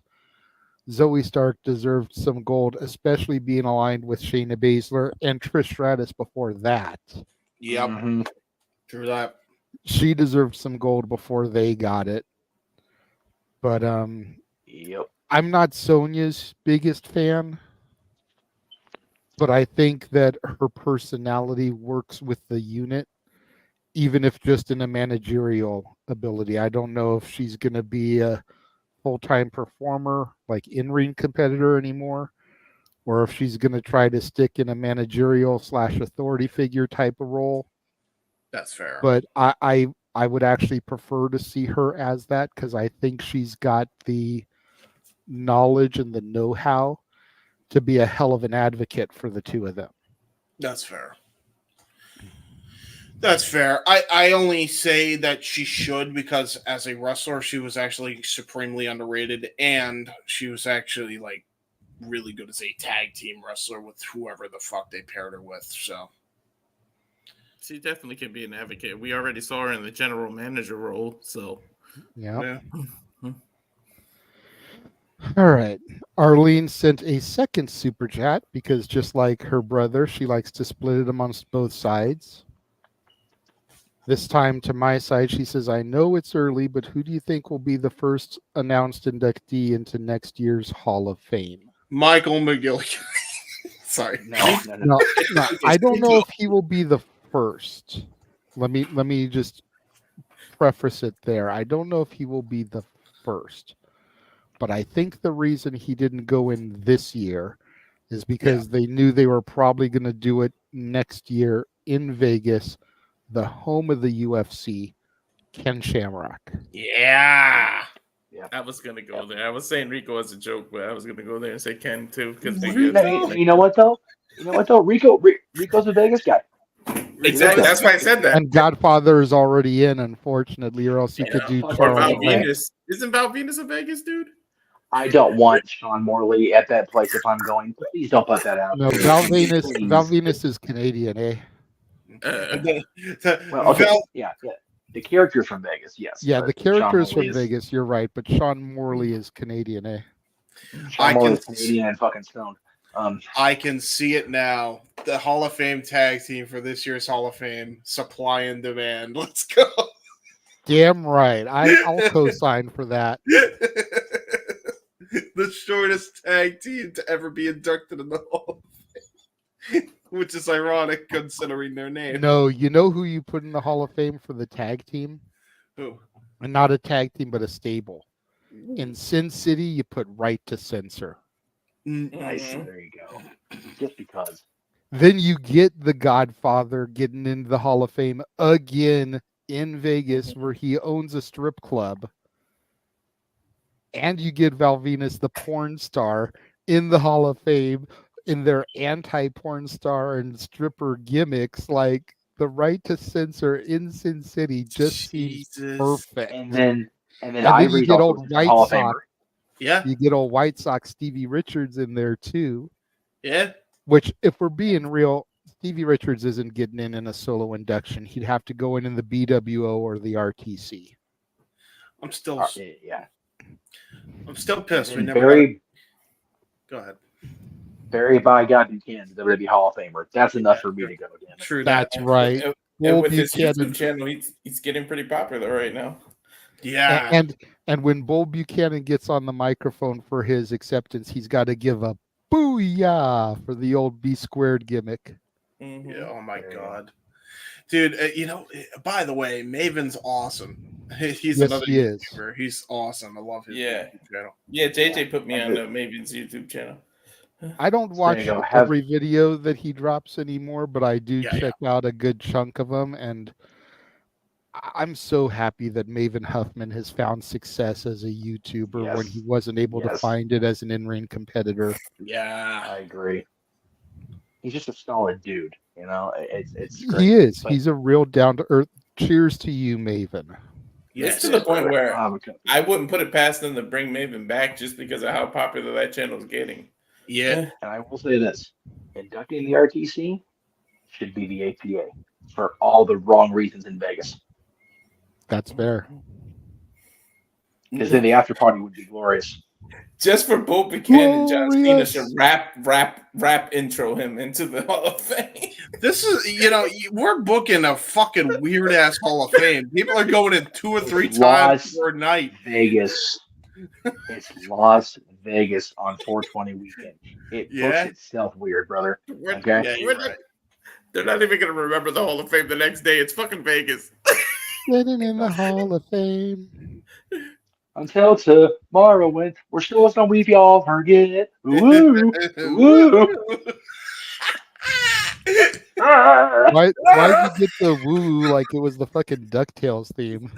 Because I remember James doing it in the background and it made me smile in my heart. So I wanted to share my memory with the world. You mean when I Do not screamed? pick on me. Shit, if RVD wasn't already in, you would have got him right there. Hell, and Dr. RVD again, just cause I don't give a shit. I could just see Rob Van Dam watching the show, watching a clip of me, and be like, "Bro, this dude's too high strung for me. I don't know if I can handle it." I'm telling you, if they don't have Matt Riddle and RVD as a tag team on WrestleMania Night 2 on 420, they done fucked up. I agree. Liv Morgan can manage them. No, let me bring them out to the ring. Well, going back to the whole arrest thing, Walter. Yeah. It can be Liv Morgan as their valet, Matt Morgan and RVD as the team, and the Usos driving their getaway car. Oh no! Oh no! Oh no! No, WWE has to book Rob just so he can actually be there instead of being booked in some fucking random town I never heard of. Thanks a lot, Tony Khan. Anyway. All right. We did get another super chat from Relaxing Sounds. $5 says, who would you have had return to interrupt Cody's celebration and set up his next title defense? I'm not trying to sound like a dick, but I would have had nobody. Yeah. I think the way it ended was perfect. I don't think they needed to set up another defense because it's not going to be Brock Lesnar. It's not going to be Roman Reigns. I agree. We can just, string things along, have ourselves a title contenders match on SmackDown here in a couple weeks, and we don't need to. Contrary to popular belief, I'm looking at you, Tony Khan. We don't have to have somebody show up at the end of every title match to set up the next title match. Boom. We just don't. And I would just like to say with that, that's it. That's the user's first ever super chat to my channel. And with that super chat, even with YouTube kind of taking their cut, that may have got me over the threshold. Yeah, if it ain't So, The Rock, thank you for your nobody first should super be chat. in it. Yeah, there's nobody but the bloodline that should be interrupting anything Cody does. Let him celebrate. Let him have this dream, man. For fuck's I sake. agree. He has more than earned his keep. Let him The whole have it. family's earned their goddamn keep after 50 years, for crying out loud. Yes, they did. And I'm going to call it right now, even though I haven't seen them on TV lately. I want Bianca and Jade to defend the titles at Clash at the Castle against Alba and Isla. Yes. They are Scottish, for God's sakes. Yep. Clash of the Castle is only a few weeks away still. Yes. Yeah. Yeah, Alba's still dealing with the passing of her mom, so that'll be a touch and go. It'll be a game day decision probably, if that. But if That's tough she's having dealing with the mom. passing of her mom and her mom was in Scotland, then That's you know, valid. it should be right there. Like, Yeah. I mean, but going back there to work after, that's what that'd be better way to tribute her mom in front of her Granted. family and friends and everything? Granted, but everybody's wired different. So I don't know Alba or Isla personally. So I don't know. I how know, they and I rest, don't, so. and I'm not trying to push her into anything, but Yeah. you're not going to find two better contenders to the No. titles in Scotland than two Scottish wrestlers who are a tag team. And especially if I think that Drew's gonna not win the title again, then you got to have them win the titles at least. Well, no, they're not going to win either because you're not beating Bianca and Jade yet. No, not yet. And at least they won't do karaoke after either. Yeah, don't But put that out in it's the a- ether, Walter. But it's a legitimate team that actually has a tag team name, Yes, unlike most of the women on the roster. it's true. I think that that's the perfect way to go. I have to agree. How do we get there though? Like, what kind of number one contender match are they going to put on? A tag eliminator, I guess. No eliminator matches. Please, God, no. I was gonna say, please no. I want to Giant see an eliminator match as much as I want to see an interim champion, Yeah, it's been over. because nobody Honestly, ever guys- wins eliminator matches. Yeah. And I think it's pointless. There is no sense in having an eliminator match if somebody is never going to win them. And if the eliminator ranking matches- system, sorry, go ahead, Jeff. No, you're good. You're good. You're good. I was going Finish to your say, and if the ranking system is only good for the world title match, then eliminator matches need to be able to set up contenders for other titles. Yep. Go ahead, Jeff. If you want to watch eliminator matches, ECW in the archives, 1996, 1997, on Peacock and the WWE Mhm. Network. Yeah. And if you know, you know. And if you don't know, wait for it. Wait for it. I didn't realize I didn't have it queued up. And if you don't know, then by God, Go do your homework, bro. There you go. thank you and good night. Well, we're not going to say goodnight just yet. We just got another $2 super chat from Relaxing Sounds. Well, if Vince Russo's good, then we can say goodnight to Vince Russo because hopefully he won't have to come back anymore. Name 3 people that don't deserve to be in the Hall of Fame. Coco Beware. Yeah. Yeah. Number 1, Coco Beware. Number 2, Drew Carey. Yeah. And number 3, I will go with. I'm going to go with Snoop Dogg.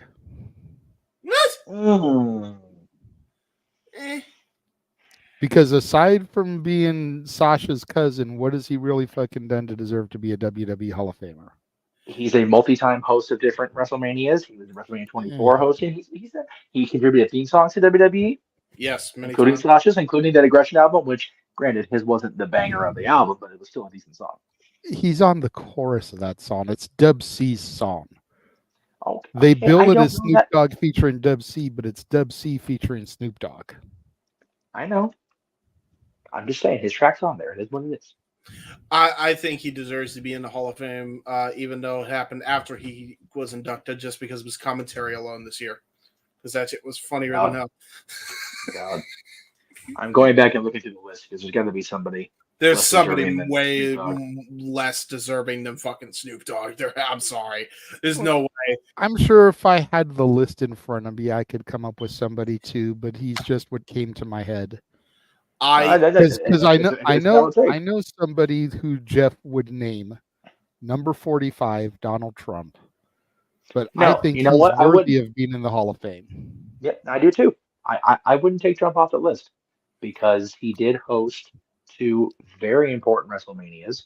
He appeared in another one. He was a major part of a marquee match at WrestleMania that did banger business. So no, as much as I detest him as a person, I don't think he should be removed. And let me be straight. I don't dislike Coco Beware. Coco Beware is good people. He just don't belong in the fucking Hall of Fame.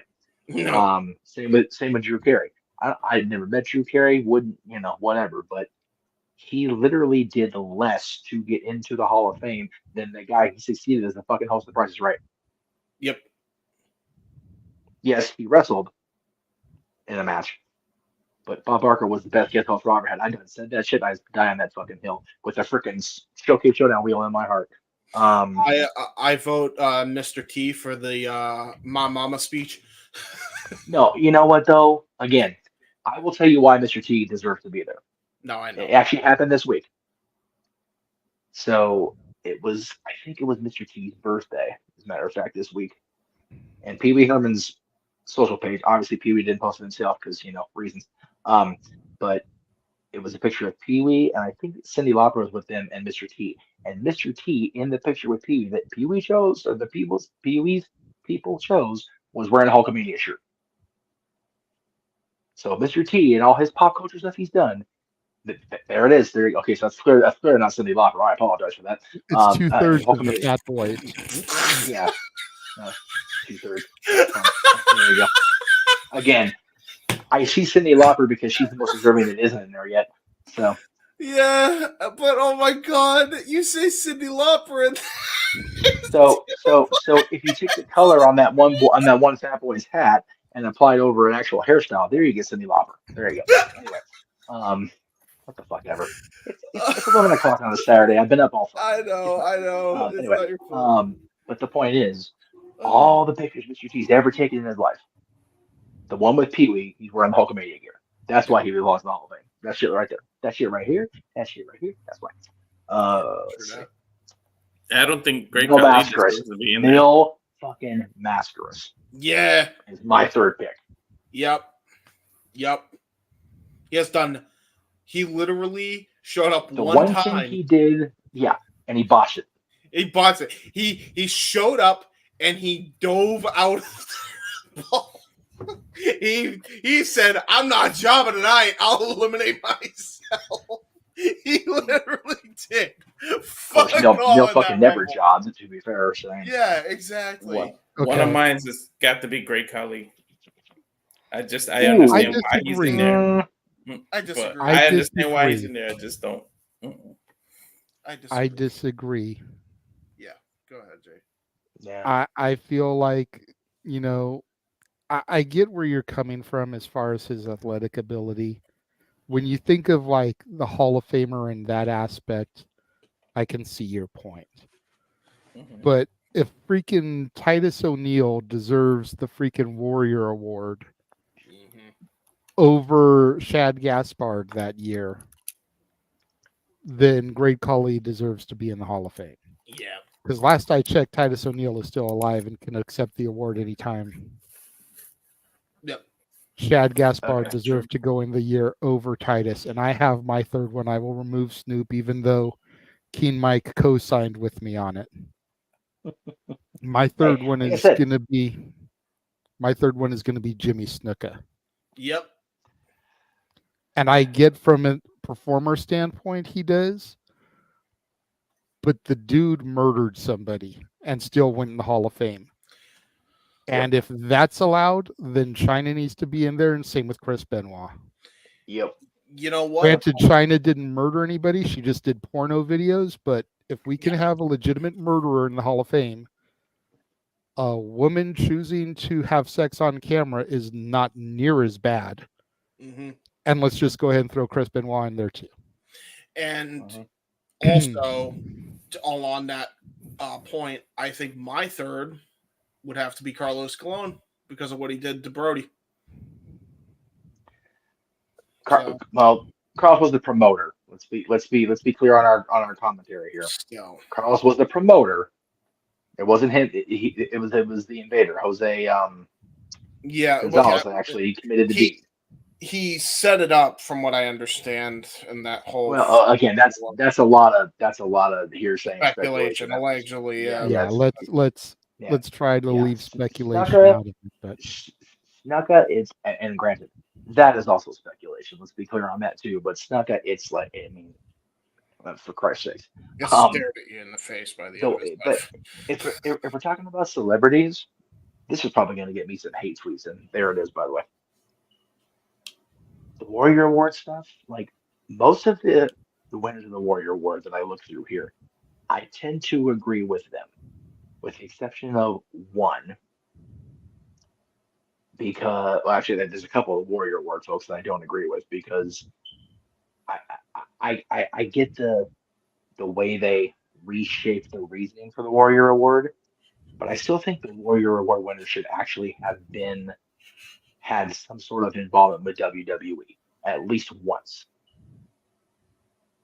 Joan London never did. She did that like one off appearance on Raw to help with the breast cancer stuff, but she didn't get actively involved in the storylines. So that, or even involved in anything other than a one-off. Eric LeGrand, as much as I respect that dude as an athlete and what he struggled through, that was straight PR. And that's what the Warrior Award is. I get it. Or at least it's become that. The first one, Connor the Crusher, that was adorable as hell, and I love that. That the biggest WWE fan with the biggest little man got the Warrior Award. That was sweet. That was a cool moment, right, for his family. Yep. Joan London, Eric LeGrand, Jarius J.J. Robertson, Stu Aitchison winning the Warrior Award. I am here for it every day of the week, twice on Sunday. That woman went through hell working for WWE all the years she did. She deserves it. Titus, God bless him. He's a community leader. He does his thing. So whatever. But yeah, I think the whole celebrity wing should definitely get a second look and go, okay, maybe not. Also. And again, that takes a Hall of Fame induction away from Pete Rose, which will get me hanged in my own home. But yeah, there's definitely the ones we talked about for sure. Like I said, Snoop Dogg, I can completely understand where you're coming from, but it's definitely easier to go with what we went with. But definitely frickin' Coco Beware. And you figure I'm going to get lynched for saying that. I'm from Long Beach. Oh, I know. Yeah. You yeah, blasphemous. I got LB on my arm. So does Jeff. From the store that he was involved in for a while too. So there you go. I have no tattoos. Can we spin this into who deserves it? Who hasn't been in there? Because how the fuck if they is super Jim Johnston in there? If they super cat it. Yeah, if they super cat it again, yeah. But yeah, Coco will always be at the top of my list until they give me somebody even more. What the hell? Because okay. Abdullah the Butcher. I was thinking that, but yeah. Okay. So how many WWE matches did he have? None. I understand that. If anything, put him in the legacy wing and remove Luna Vachon. That girl deserves a legitimate induction. Not a legacy. That I will concede, and I'll agree with that. Same with there's somebody else. Carlos Colon. Yep. If you're gonna put him in there, put him in the legacy wing. And then switch Vern Gagne and Lord Alfred Hayes. Lord Alfred Hayes should be in the real one, not the legacy one. I grew up on Lord Alfred Hayes, damn it. But yeah, Coco, again, I love Coco. I love the gimmick. I love everything about it. He didn't do anything of substance in the WWE. You want to have a Mid-South Hall of Fame? Fucking put him in the first ballot. You want to put him in the Wrestling Hall of Fame. Right, exactly. But in the WWE, his biggest thing was being the lead vocalist on the Pile Drivers track. And I'm not shitting on it. Because those wrestling albums back in the 80s were funny as hell. And they were entertaining. Let's not forget High Voltage with Owen Hart. High Energy, yes, exactly. High Energy, yeah. And this is before Linkin Park. So no. It shouldn't be Coco Beware. It should be those damn pants. Yes. Yeah. Those MC Hammer pants. Yeah. MC Hammer with the freaking. That needs to be a part of WWE Most Wanted Treasures. Oh my God, yeah. The only reason with everything he's done, and I do remember him as Owen Hart's partner, I'm insane, but the real reason I remember Coco Beware is he's the first person to ever take the tombstone. on WWF TV. That's the only real reason I remember. I do remember everything else, but it's like because of what Undertaker means to me. That's really the only reason. No, that's Beware is relevant to me. You know, that bird should be in the Hall of Fame. The way they just For real, Frankie deserves it more than Coco does. I agree. There should be an animal wing of the Hall of Fame. Yes. Matilda, Damien, Frankie. The Bulldogs. Oh, come on, man. Pepe, Renee's dog. I mean, what? Yep. Pierre. Pepper Al Snow's dog. Yes. Yeah, Pepper. Pierre. Pierre the Deerhead, really? Hey, it's a former hardcore champion. It is. Hey, that's true. Yeah. Might as well It's put one the Pierre head has mannequin won in more there. championships in the WWE than Coco Beware. Hey, and JJ's favorite can be inducted in the animal wing, Batista.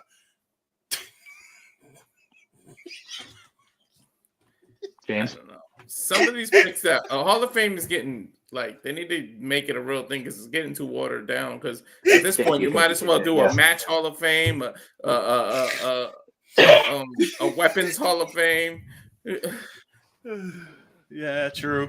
No, you know it's late, and we're all in the freaking delirium mode. When he said to induct Batista in the animal wing, I went to something to a part of Batista rather than Batista himself. Oh no! The Spanish announce table deserves it more than Coco Beware. Hey, Jeff. Balance, by God. By the way, First speaking ballot. of which, Jeff, how big is it? Okay, we're not gonna steal every Conrad Thompson gimmick today, are we? Not everyone, right? Hey, that wasn't Conrad Thompson. That was what's his face? I forget. What's his name? JJ. No, it was Conrad asking Pritchard. The freaking but- mannequin, Al Snow's head deserves it more than Coco Beware. Yeah, right. True that. It was Sean Oliver. By the way. Oh, that's okay. That's Val. That's right. Yeah. Okay.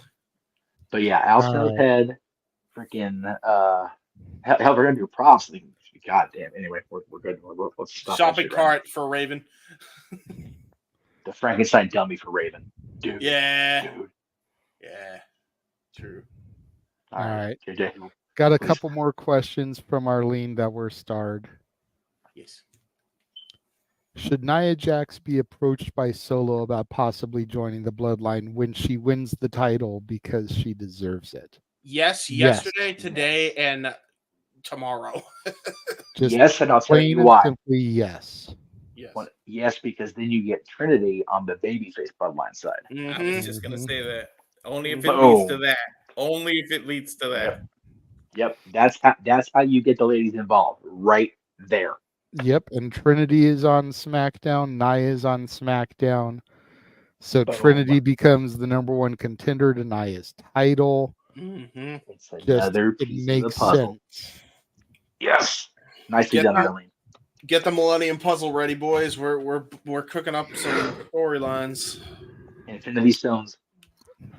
All right, I've got Night. one more that's starred. And then if we don't get any other super chats, we'll go into the shows and get out of here. Very good. Do you think Corey Graves will have a match against Logan Paul after what happened at King of the Ring today? I'm going to go with yes. I was calling hope it so. during the show. The way that he was getting up, getting into Logan's face, getting involved protecting Michael Cole was very reminiscent of the way that Lawler used to protect JR. Mm-hmm. And Lawler wouldn't wrestle every week, but he'd have that odd match once a year, maybe twice a year, and just pull out the boots to remind everybody just who the fuck he was. We've heard for the better part of the last couple years that Corey is cleared. He can compete if he wants to.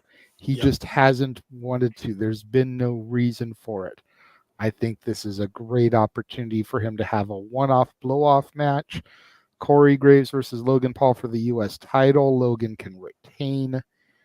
Corey goes back to the announce position. No harm, no foul. It's not like he's going to win the title and have to defend it every week. You know, but I say yes, let's give him that match. If for no other reason but for him to have a match so he can go out on his own terms. That, and also make sure his team is not made by Def fucking Rebel. Bring back the Antichrist team that he had in NXT, you bastards. Okay, that definitely needs to be a top 10 for us. The top 10 Def Rebel theme songs, because I think he's got some decent Yes. songs. Yes. He's got more good songs. I won't say he's got more good than CFO or Jim Johnston, but he's got more good songs than people give him credit for. Yes. So I agree definitely with think that. a top 10 Def Rebel songs might be something to look forward to for a dad's topic, Jeff.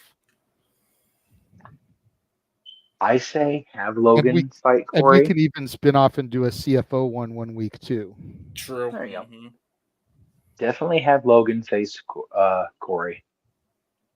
But because he's also a Pennsylvania boy, have Pat McAfee cost Corey. And that's how you get to Corey versus Pat finally. Because that's been stirring for a hot minute. Come on. I'm not gonna say no, but do you really want him to have another match that quickly? Like, I feel like it's the type of thing that, if anything, it's got to be Big Four to Big Four. You I can't agree. have him doing a match at the following pay-per-view. No, so have the Logan and Corey thing at SummerSlam. Have that be Logan Paul's hometown match, SummerSlam against Corey Perry. That way you're getting him somebody he can be comfortable with, and it's not going to be this Corey Perry, oh my Corey God. Graves. Sorry, I got the freaking rant on my mind ready to go. It's ready, by the way, if anybody wants to still have that happen. I'm ready. Shit. Corey Graves. It's spelled the same. Fuck off. They're both from the Pittsburgh area. So if you get Survivor Series in that Northeast like they keep talking about, I'm telling you, man, I still want to see Corey and Pat, because every time Pat comes back, Corey just gets this fuck face. I feel like that's almost So what there. you do? What That's you a do WrestleMania is, match. I was just, let me cook, Walter. Let me cook. Let me cook. You give Logan versus Corey at SummerSlam, like you said. Then at the Rumble, you get that gratuitous announcers in the Rumble spot. You get McAfee in there, and then the next entry is Corey. There you go. And then you get to them at Mania. That way you tell the story over a few months without having to be all up in everybody's face, and they can just take jabs at each other on commentary between SummerSlam and the Rumble. Mm-hmm. I want James to do a commercial. The sauce you can have, the secret cheese of mine. Let's do that Hey, shit. he cooked. That just gave him a couple of the ingredients. K Screech. Right. I get that reference. I know you do. All right, Arlene did send another super chat. Right on. Fuck it. It's payday for Arlene. Hey, That's right. That's right. $5 super chat. Who do you have winning between Jade and Bianca if they face off at Mania with Bianca's undefeated streak? Ooh. Okay. As much as it pains me to say it, I have Bianca win. Yeah, I don't want to fuck up the undefeated streak. Yeah. I love Jade, but as long as they protect her and she does not take a pinfall beforehand, it'll mean That's how you something do when it. she gets pinned at WrestleMania. Yep. When they lose the titles, let Bianca be the one to get pinned or submit. Mm-hmm. You know, that way they keep this strength in Jade so that, again, when she gets pinned, it means something. Just like when Stat pinned her in AEW. Yep. It meant something. But you don't want to fuck up Bianca's undefeated streak. Yep. Ding, ding, ding. Bonus follow-up. If Bianca takes the fall to lose the tag titles, who turns? Jade. Jade out of frustration? So then Bianca goes in as the babyface in the WrestleMania match. Mm-hmm. Yeah, me and him. Because me let's and be JJ talked real. about it. Number one, everyone knows my status of Bianca turning heel. Valid. And number two, Jade is better as a heel. Oh yeah, yeah. We definitely So see you that let match. Jade. So you let Jade pull that trigger and just let her go. Yep. And by the time we get to WrestleMania, they're on Netflix. she can use that bitch and not have to censor herself. Like, you just fully turn her heel. True. Like I said earlier today, you know, I don't know if they can keep the titles this long, but you have one of them accidentally eliminate the other from the Rumble. Then a couple weeks later, they lose the titles. Then we go full tilt into Mania. I feel like they've established enough teams where Jade and Bianca can have that lengthy run. But a lot of it depends on how much Jade improves, and she's getting better. She did better today.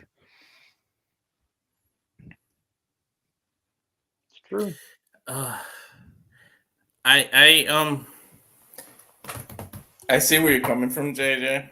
Yeah, but I think you go with Jade on it because yeah, you can Bianca, you can beat her before the streak becomes a streak because it's not really acknowledged as a thing right now. It's just between us, and we all know it, like wrestling fans. I mean, but on TV and WWE doesn't really call it a streak yet, the way they did with Taker. And granted, Right. it took Taker to be like what 17-0 or 10-0 before 10-0 before they even started recognizing, oh shit, he had a streak, and then they made it a thing. But I think if you beat it while it's still in the baby stages, it's okay to still recover. I mean, besides Undertaker, even Cena can lose at Mania. Even Rock loses at Mania. Stone Cold loses at Mania. So it's okay for Bianca to be able. Now I get where you're coming from, and it's just that. And I get where you're coming from, but like they don't refer to it as a streak, but they did say this past year that Bianca is undefeated at WrestleMania. They are already acknowledging that part. Yes. Mm-hmm. So I think you've got to go with it, man. If she is lean into going it. to be this face of the women for little girls, like, you've got to go with it. Yeah, I get it. I think it's just part of me is just biased because how I feel about Taker and how Taker is. No, I get it. He I has get it. And I'm not saying that Bianca should get up to 21-0. Yeah. If I'm being honest, I don't think Bianca's going to last long enough to get up to 21-0. Her biological clock is ticking. If she's going to have babies, she's going to need to get out soon. Mm-hmm. So maybe you'd be able to get her up to 10-0. Maybe. Mm-hmm. But I don't see her getting to 21-0 and then 21-1. Mm-hmm. Right. I just don't see it happening. But Jade, I think it would make Jade. I think the fans would take more of an interest in Jade if they see that she's not this indestructible, unstoppable creature. Yeah. If you see a little You know, chink in the I armor. think she would endear herself to fans if she took a loss to Bianca, and maybe the fans would turn on Bianca because they like Jade more. Then you run into that possibility as well. I get it. And then better to give her that first loss than Bianca? Because if anybody's going to be the one to beat Jade, you got Bianca is the most believable. You went back to what you said about Liv. She's the EST. Mm-hmm. Here's the thing. You can't spell WrestleMania without EST. True that. Mm-hmm. But here's the thing with all of this. We are going with the assumption that they may do it for this year's WrestleMania. Need I remind you, this is the longest reigning Raw Women's Champion and the longest reigning AEW TBS Champion, which account for 900 days in total. So I know. We're looking at least a year and a half reign if they go with this long title reign. Well, no, I think they should do it in Vegas because imagine the show presentation for Jade's entrance at her first WrestleMania, or her first WrestleMania singles match. Holy shit! Yeah. Oh yeah, the storm coming and everything. But I just hope, especially in that stadium. That stadium can take some shit. Oh my god, it'd be so good. Having watched the having watched the Brood entrance with Edge at SummerSlam 2021, that stadium, they can pull some shit off. Yeah. But then So, I'm do still an it. advocate that they don't have to. They don't have to break up and one of them has to turn heel and do all that to do. You can do it amicably. You can. There's teams that have broken up, or you can go. I said it earlier to Jay. You can go the Sean Hogan route. Is that went heel for a little bit, but then he said, "I just had to know whether I could beat you," and then he went on to be in a babyface. So they could also pull that out. They don't necessarily have to go with one of them has to go heel and turn on the other. They could just, Well, hey, I had to know which one of us was the best of the two. We also don't need either one of them overselling and flopping around the ring like becoming a a fish out fucking- of water. Becoming a goddamn no. tumbleweed. Yeah, it was. You know, just that like one- freaking Marty Jannetty throwing himself through the fucking window. That Yeah, coward that he is. exactly. Yeah, That Shawn was Sugar Michaels Glass, looked Cry after Me a his River. partner. Oh, it's so adorable. He tried to catch him. James was too fast for him. The chicken shit. No. The whole thing with Sean, it was like that would have been so perfect. He didn't have to turn heel. Oh yeah, Terry wants you to turn heel, brother. It's just business. Okay. So bad. And yeah, Sean was a dick in that match. There's no doubt about it. But he earned being a dick because Hogan was a fuck. It's like, you know. Yeah, Because in that Hogan was an instance- even bigger dick. That was the problem. Yeah. Well, he out and again- politicked Hulk Hogan. Sure did. Yeah. And you know what? It's still Hogan's best single match at SummerSlam. So what are you gonna do? Yeah. I mean, Sean was a regular dick and Hulk Hogan was a porn dick. Put it like that. Well, you know, How big was it? I was about to say Hulk Hogan and Terry Bollea have two different sized penises, so you don't know which one you getting on a particular day. Oh my god! You could Just get ask the Linda. you could get the political chode, or you could get the megalodon. You know what I mean? Jeff just signed for the check. He's leaving.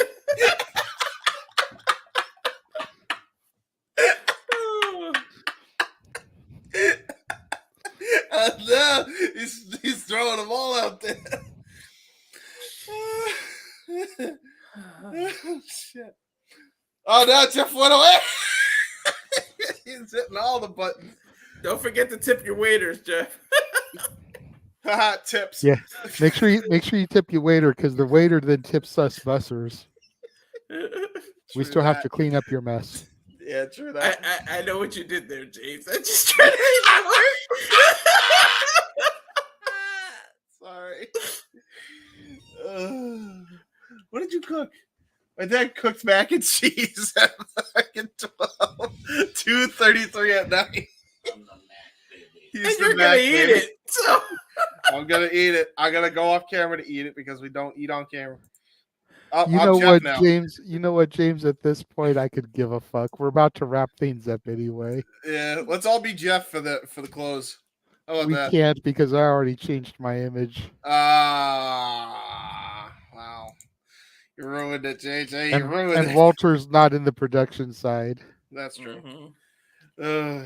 All right, I'm gonna. All eat. right, come on back on camera, everybody. It's okay, James. Okay. Like I Okay. said, we're getting ready to wrap things up anyway. And as clusterfucky as this episode has been, I don't think you eating on camera it's the least of the concerns right now. Especially after the comparison I just literally made. Like I've been drinking alcohol on the air. Your macaroni and cheese ain't shit. This has been one of the funnest podcasts we've ever done, I think, by the way. Seriously, so many highlights. You're gonna have to get started early clipping this. I think so. I might have to split it in two parts. This And is Noah, just freaking poor Noah, missed all the shenanigans. no, I was gonna say this is just proof that Noah is the checks and balances of the group. Like, Yeah, legit. And you know what? Year end or not year end, I think there's so many clips just from this episode alone for our new intro. Oh my god. Yeah, seriously. I can see it now next week. Last time on open mic night. So how big was Batista's dick? Megalodon. Hogan was a bigger dick. Hogan had the porn dick. Well, Terry had Terry's political chode or Terry's megalodon. You don't know which one you're gonna get. Tonight's episode is brought to you by fuck. Oh my god. Oh fuck. That's great. We'll see if there's any super chats that come, but in the meantime, viewers like and you know what? Datilla put in the comments that she'd be here after she got done eating. She probably saw the shit that was going on. Was like, nope, nope. She said it's too hot for this shit in Texas. I don't want to. Blue Chew, you missed out not having a Blue Chew sponsorship on this podcast. I'm just telling you. Oh shit. All right. You so know what? though, I don't use Blue Chew, but fucking somebody else go out and buy it and have fun for us on our there behalf. you go. even though he wasn't here tonight and he was too broke earlier to prevent me from badmouthing Liv Morgan, go follow Josh, the Cleveland Combatant, on Twitter at Walking Hymnal, on Instagram at Malomangram. Mm-hmm. We do still love Josh most of the time. Most of the time. That's it. Follow Big G on TikTok, Big Baller G 1988, on Twitter, NoDQ _ Big Baller G, on Instagram and Threads, NoDQ _ Big Baller G 1988.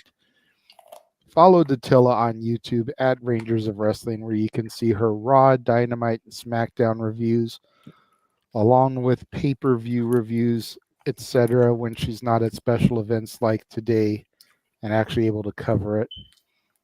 And her picture with no one. That's right. The Invisible Man, Walter. Yeah, follow me on X. With Walter promo. It's okay, Walter. It's okay. Breathe. Tranquilo. Alfire Farms. And of course, the Rage of Wrestling, where the next watch along for UFC is Saturday, June 1st. And of course, JJ just threw out some great top 10 ideas. So those are going to have to get done. And so, but that's it for me. You say it like it's a bad thing. No, I'm saying these are going to get done. They got to now. That's true. So today's show was actually sponsored by Walter's product because he filtered it through the screens. So that's why it's been so deep the last hour and a half. There you go. It's true that. And to answer Arlene's question, I know I did over the course of tonight. I'm not positive about Jeff. I'll tell you what, come Meech's Musings on Monday, we will be able to let you know for sure. But I know with tonight, I did. And tune into Musings on Monday, and Jeff will let you know then if he needs more or not. It'll still be before the end of the month. Yeah, because we've got that show, we've got Safeway Sports Bar, we've got Great Cherry Show, and we have Dance next Friday, which is going to be a fun show. So yes, we still got all that to get to, I think. Yes. Follow me on Instagram, the Renegade JJ Williams, on Twitter, ROWJJ Williams, on YouTube, Casa D18 Studios. Thank you to the 83 of y'all that are watching this insanity on the various platforms. Greatly appreciate that, whether it's Facebook, Twitter, or YouTube. Thank you to everybody that's joining us this evening. Follow the Barkeeps on Facebook, Dory Lou Hathaway or Mike Caldwell. On Twitter, Hathaway Lou or LB Statkid 1977. On Instagram, Dory Lou or Statboy13. Make sure you follow them on social media. Follow Greg Cherry at the Greg Cherry brand on the various platforms listed there. James. You can't find me, because I'm a nice man. On Facebook, J. Hebert and Twitter and YouTube at JHebert995. I do really cool and dumb things on the internet. So yeah, be on the lookout for a new J. Hebert side. It is going to probably drop Monday. Finally updating things that have gone on with what's the status on WWE 2K and a whole bunch of other cool things of corporate synergy plus fan synergy. So that will be fun when it comes to the video game world. We'll be covering that. Tune in to the 1 in a Million documentary. Whenever it comes out is whenever it comes out at this point, because there's so much stuff that I'm trying to get it all together. But you can check out the trailer right now, the first original trailer, which is dope. And you can also check the speech trailer, which is also dope. So go and check those out. Very kindly. And thank you. The One in the Million documentary, which is on par with the Guns N' Roses Chinese Democracy album that took about 15 years for it to actually come out. Yeah, it won't take that long. It ain't gonna take that long. Arlene says she wants to help us out, so she'll make sure she turns into Meech's Musings to see about that. And Emmanuel, when is Collision in Palm Desert? That way I actually tune in and watch to see if the sign for the network appears. We may actually do a watch along for that. When is that episode of Collision, Emmanuel? Is it going to be this coming Saturday, the Saturday after Double or Nothing? You figure they're going through the forums, so Palm Desert may be. Probably, yeah. So just let us know for sure when that is, and we'll make sure to tune in for that one. Again, we may even make it a watch along just so that we can look. Oh, it's Thursday. Tune I in. have to That's work right.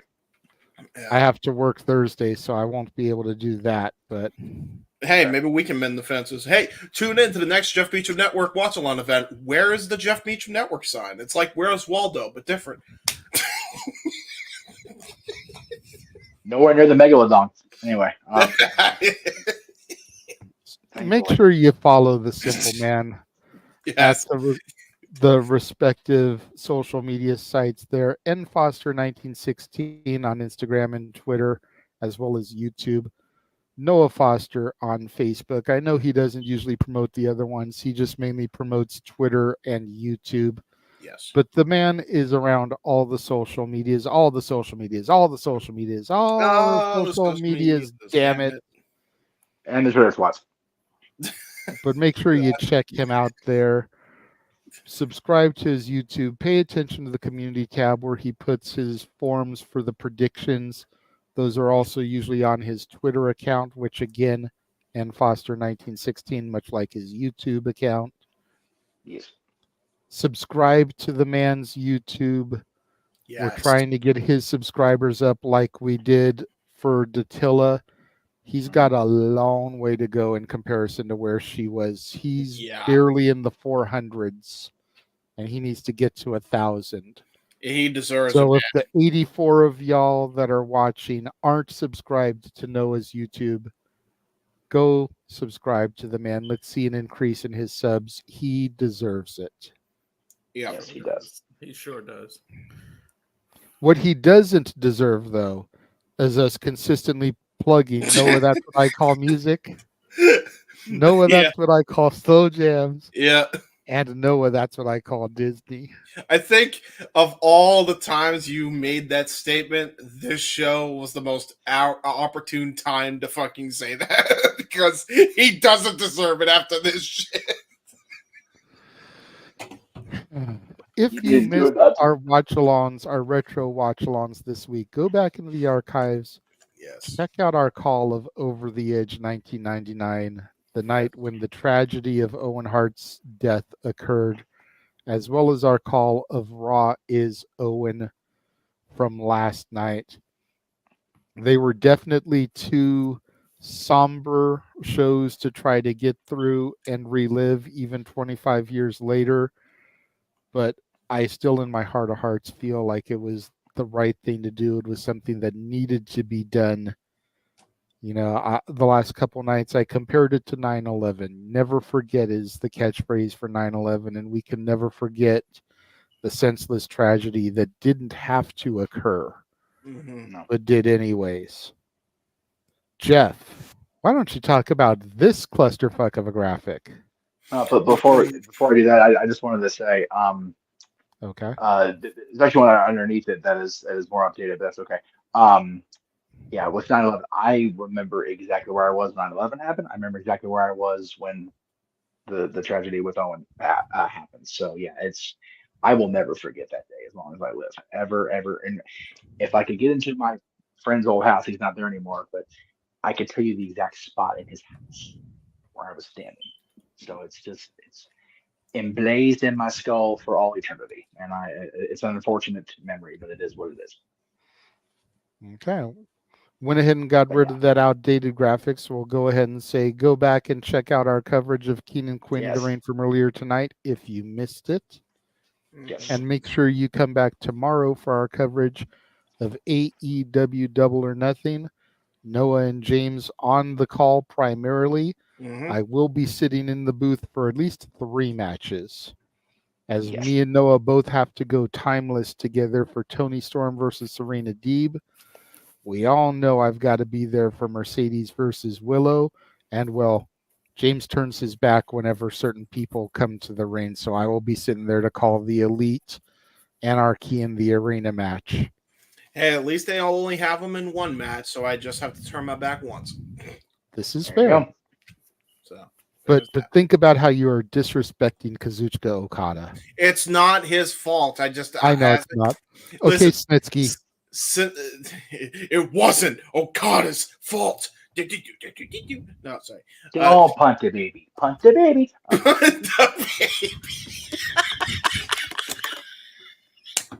And we're back off track. Thank you much. Oh, God damn it, Jeff. I was in the middle of the point. Now I don't remember what I was about to say. God damn it. After Double or Nothing tomorrow, you can come back and Yeah. check all this shit out. Because we're doing all the things. All those are gonna die. We so won't die. Yeah, all these plus Crown Jewel now, and then plus WrestleMania weekend. If we survive I'm gonna see WrestleMania, this again real quick because I know I need the Death Before Dishonor graphic. I think that's it. Death Before Dishonor, Crown Jewel, and SummerSlam 2026. I think those are the only ones I need. I think I've got all the others of these. Yay! okay, yeah. So yeah, there's 3 more that aren't even on that graphic. Yeah. So 21 scheduled watch-alongs, 22 nights, 23 nights. WrestleMania and SummerSlam are all 2 nights. Yeah. Between now and if we don't die- 2026. Yes. If we don't die, then we will keep on keeping on, folks. Don't die or implode like the freaking Omega match. Right. Jesus. Oh, jeez, yeah. Don't. Well, hopefully it doesn't implode for other reasons. God forbid. And then, of course, as Jeff mentioned, this Friday, top 10 matches that were contested for the Intercontinental Championship. Yes. That should be a fun one to do. Quite so. My knowledge of the IC title is nowhere near as extensive as Jeff's, but it should still be a fun one to do. I'm really looking forward to it. I say you came in your fandom at a hell of a time for the Intercontinental Championship, man. 1998, The Rock, Hunter, Shamrock. It's such good stuff going forward. Oh my God. Yeah. The Eurocontinental Odyssey over 2 years. Yeah. Which started really because of what happened that we tributed 2 nights ago. There you go. There you go. Because D'Lo was the first because of him getting Jeff Jarrett. And All then right. I did see one That other D'Lo. graphic in here real quick. Of course, we've got 80s karaoke night coming up. The whole reason I'm June wearing this. 15th, Yep. which that is the same day as Clash at the Castle.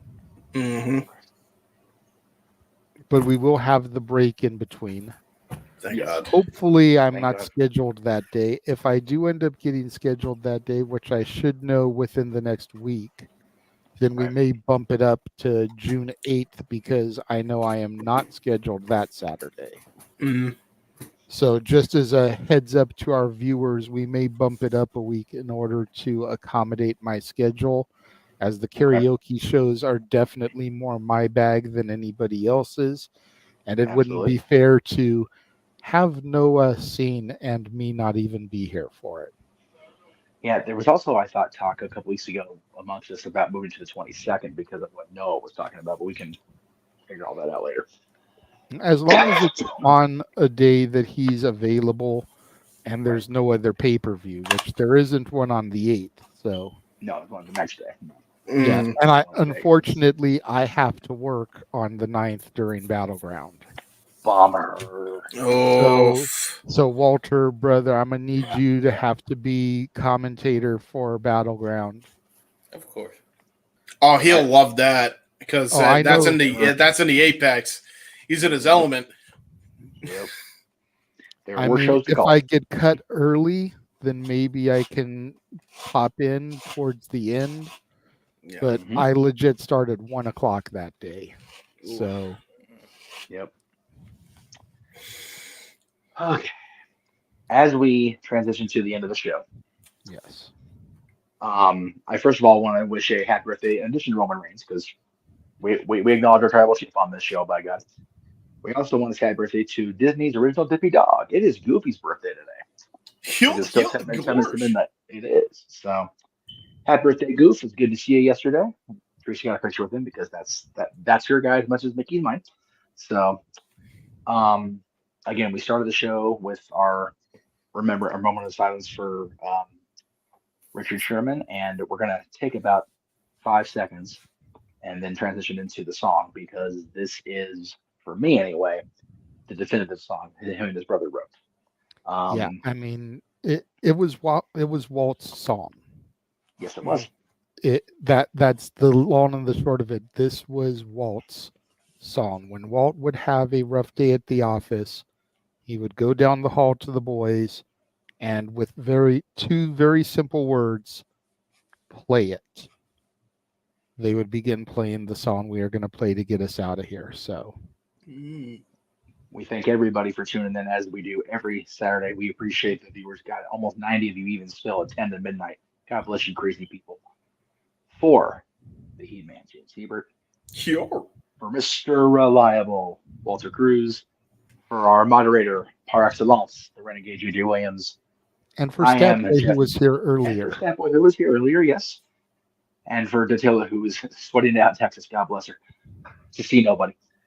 I am Jeff Meacham, and we say goodnight from Open Mic Night. Play it.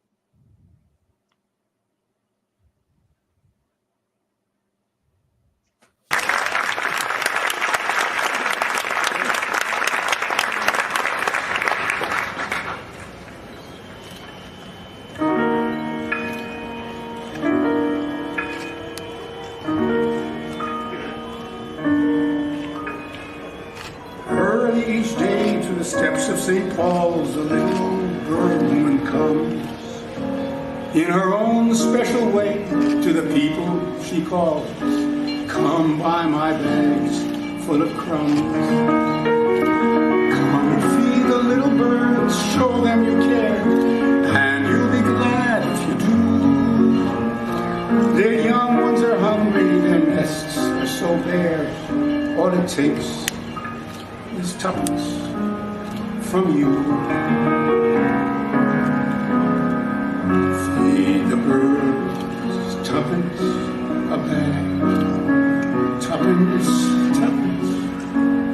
tuppence a bag. Feed the birds, that's what she cries, while overhead her birds fill the skies. All around the cathedral, the saints and apostles look down as she sells her wares. Although you can't see it, you know they are smiling each time someone shows that he cares. Though her words are simple and few, listen, listen, she's calling to you. Tuppence a bag, tuppence, tuppence,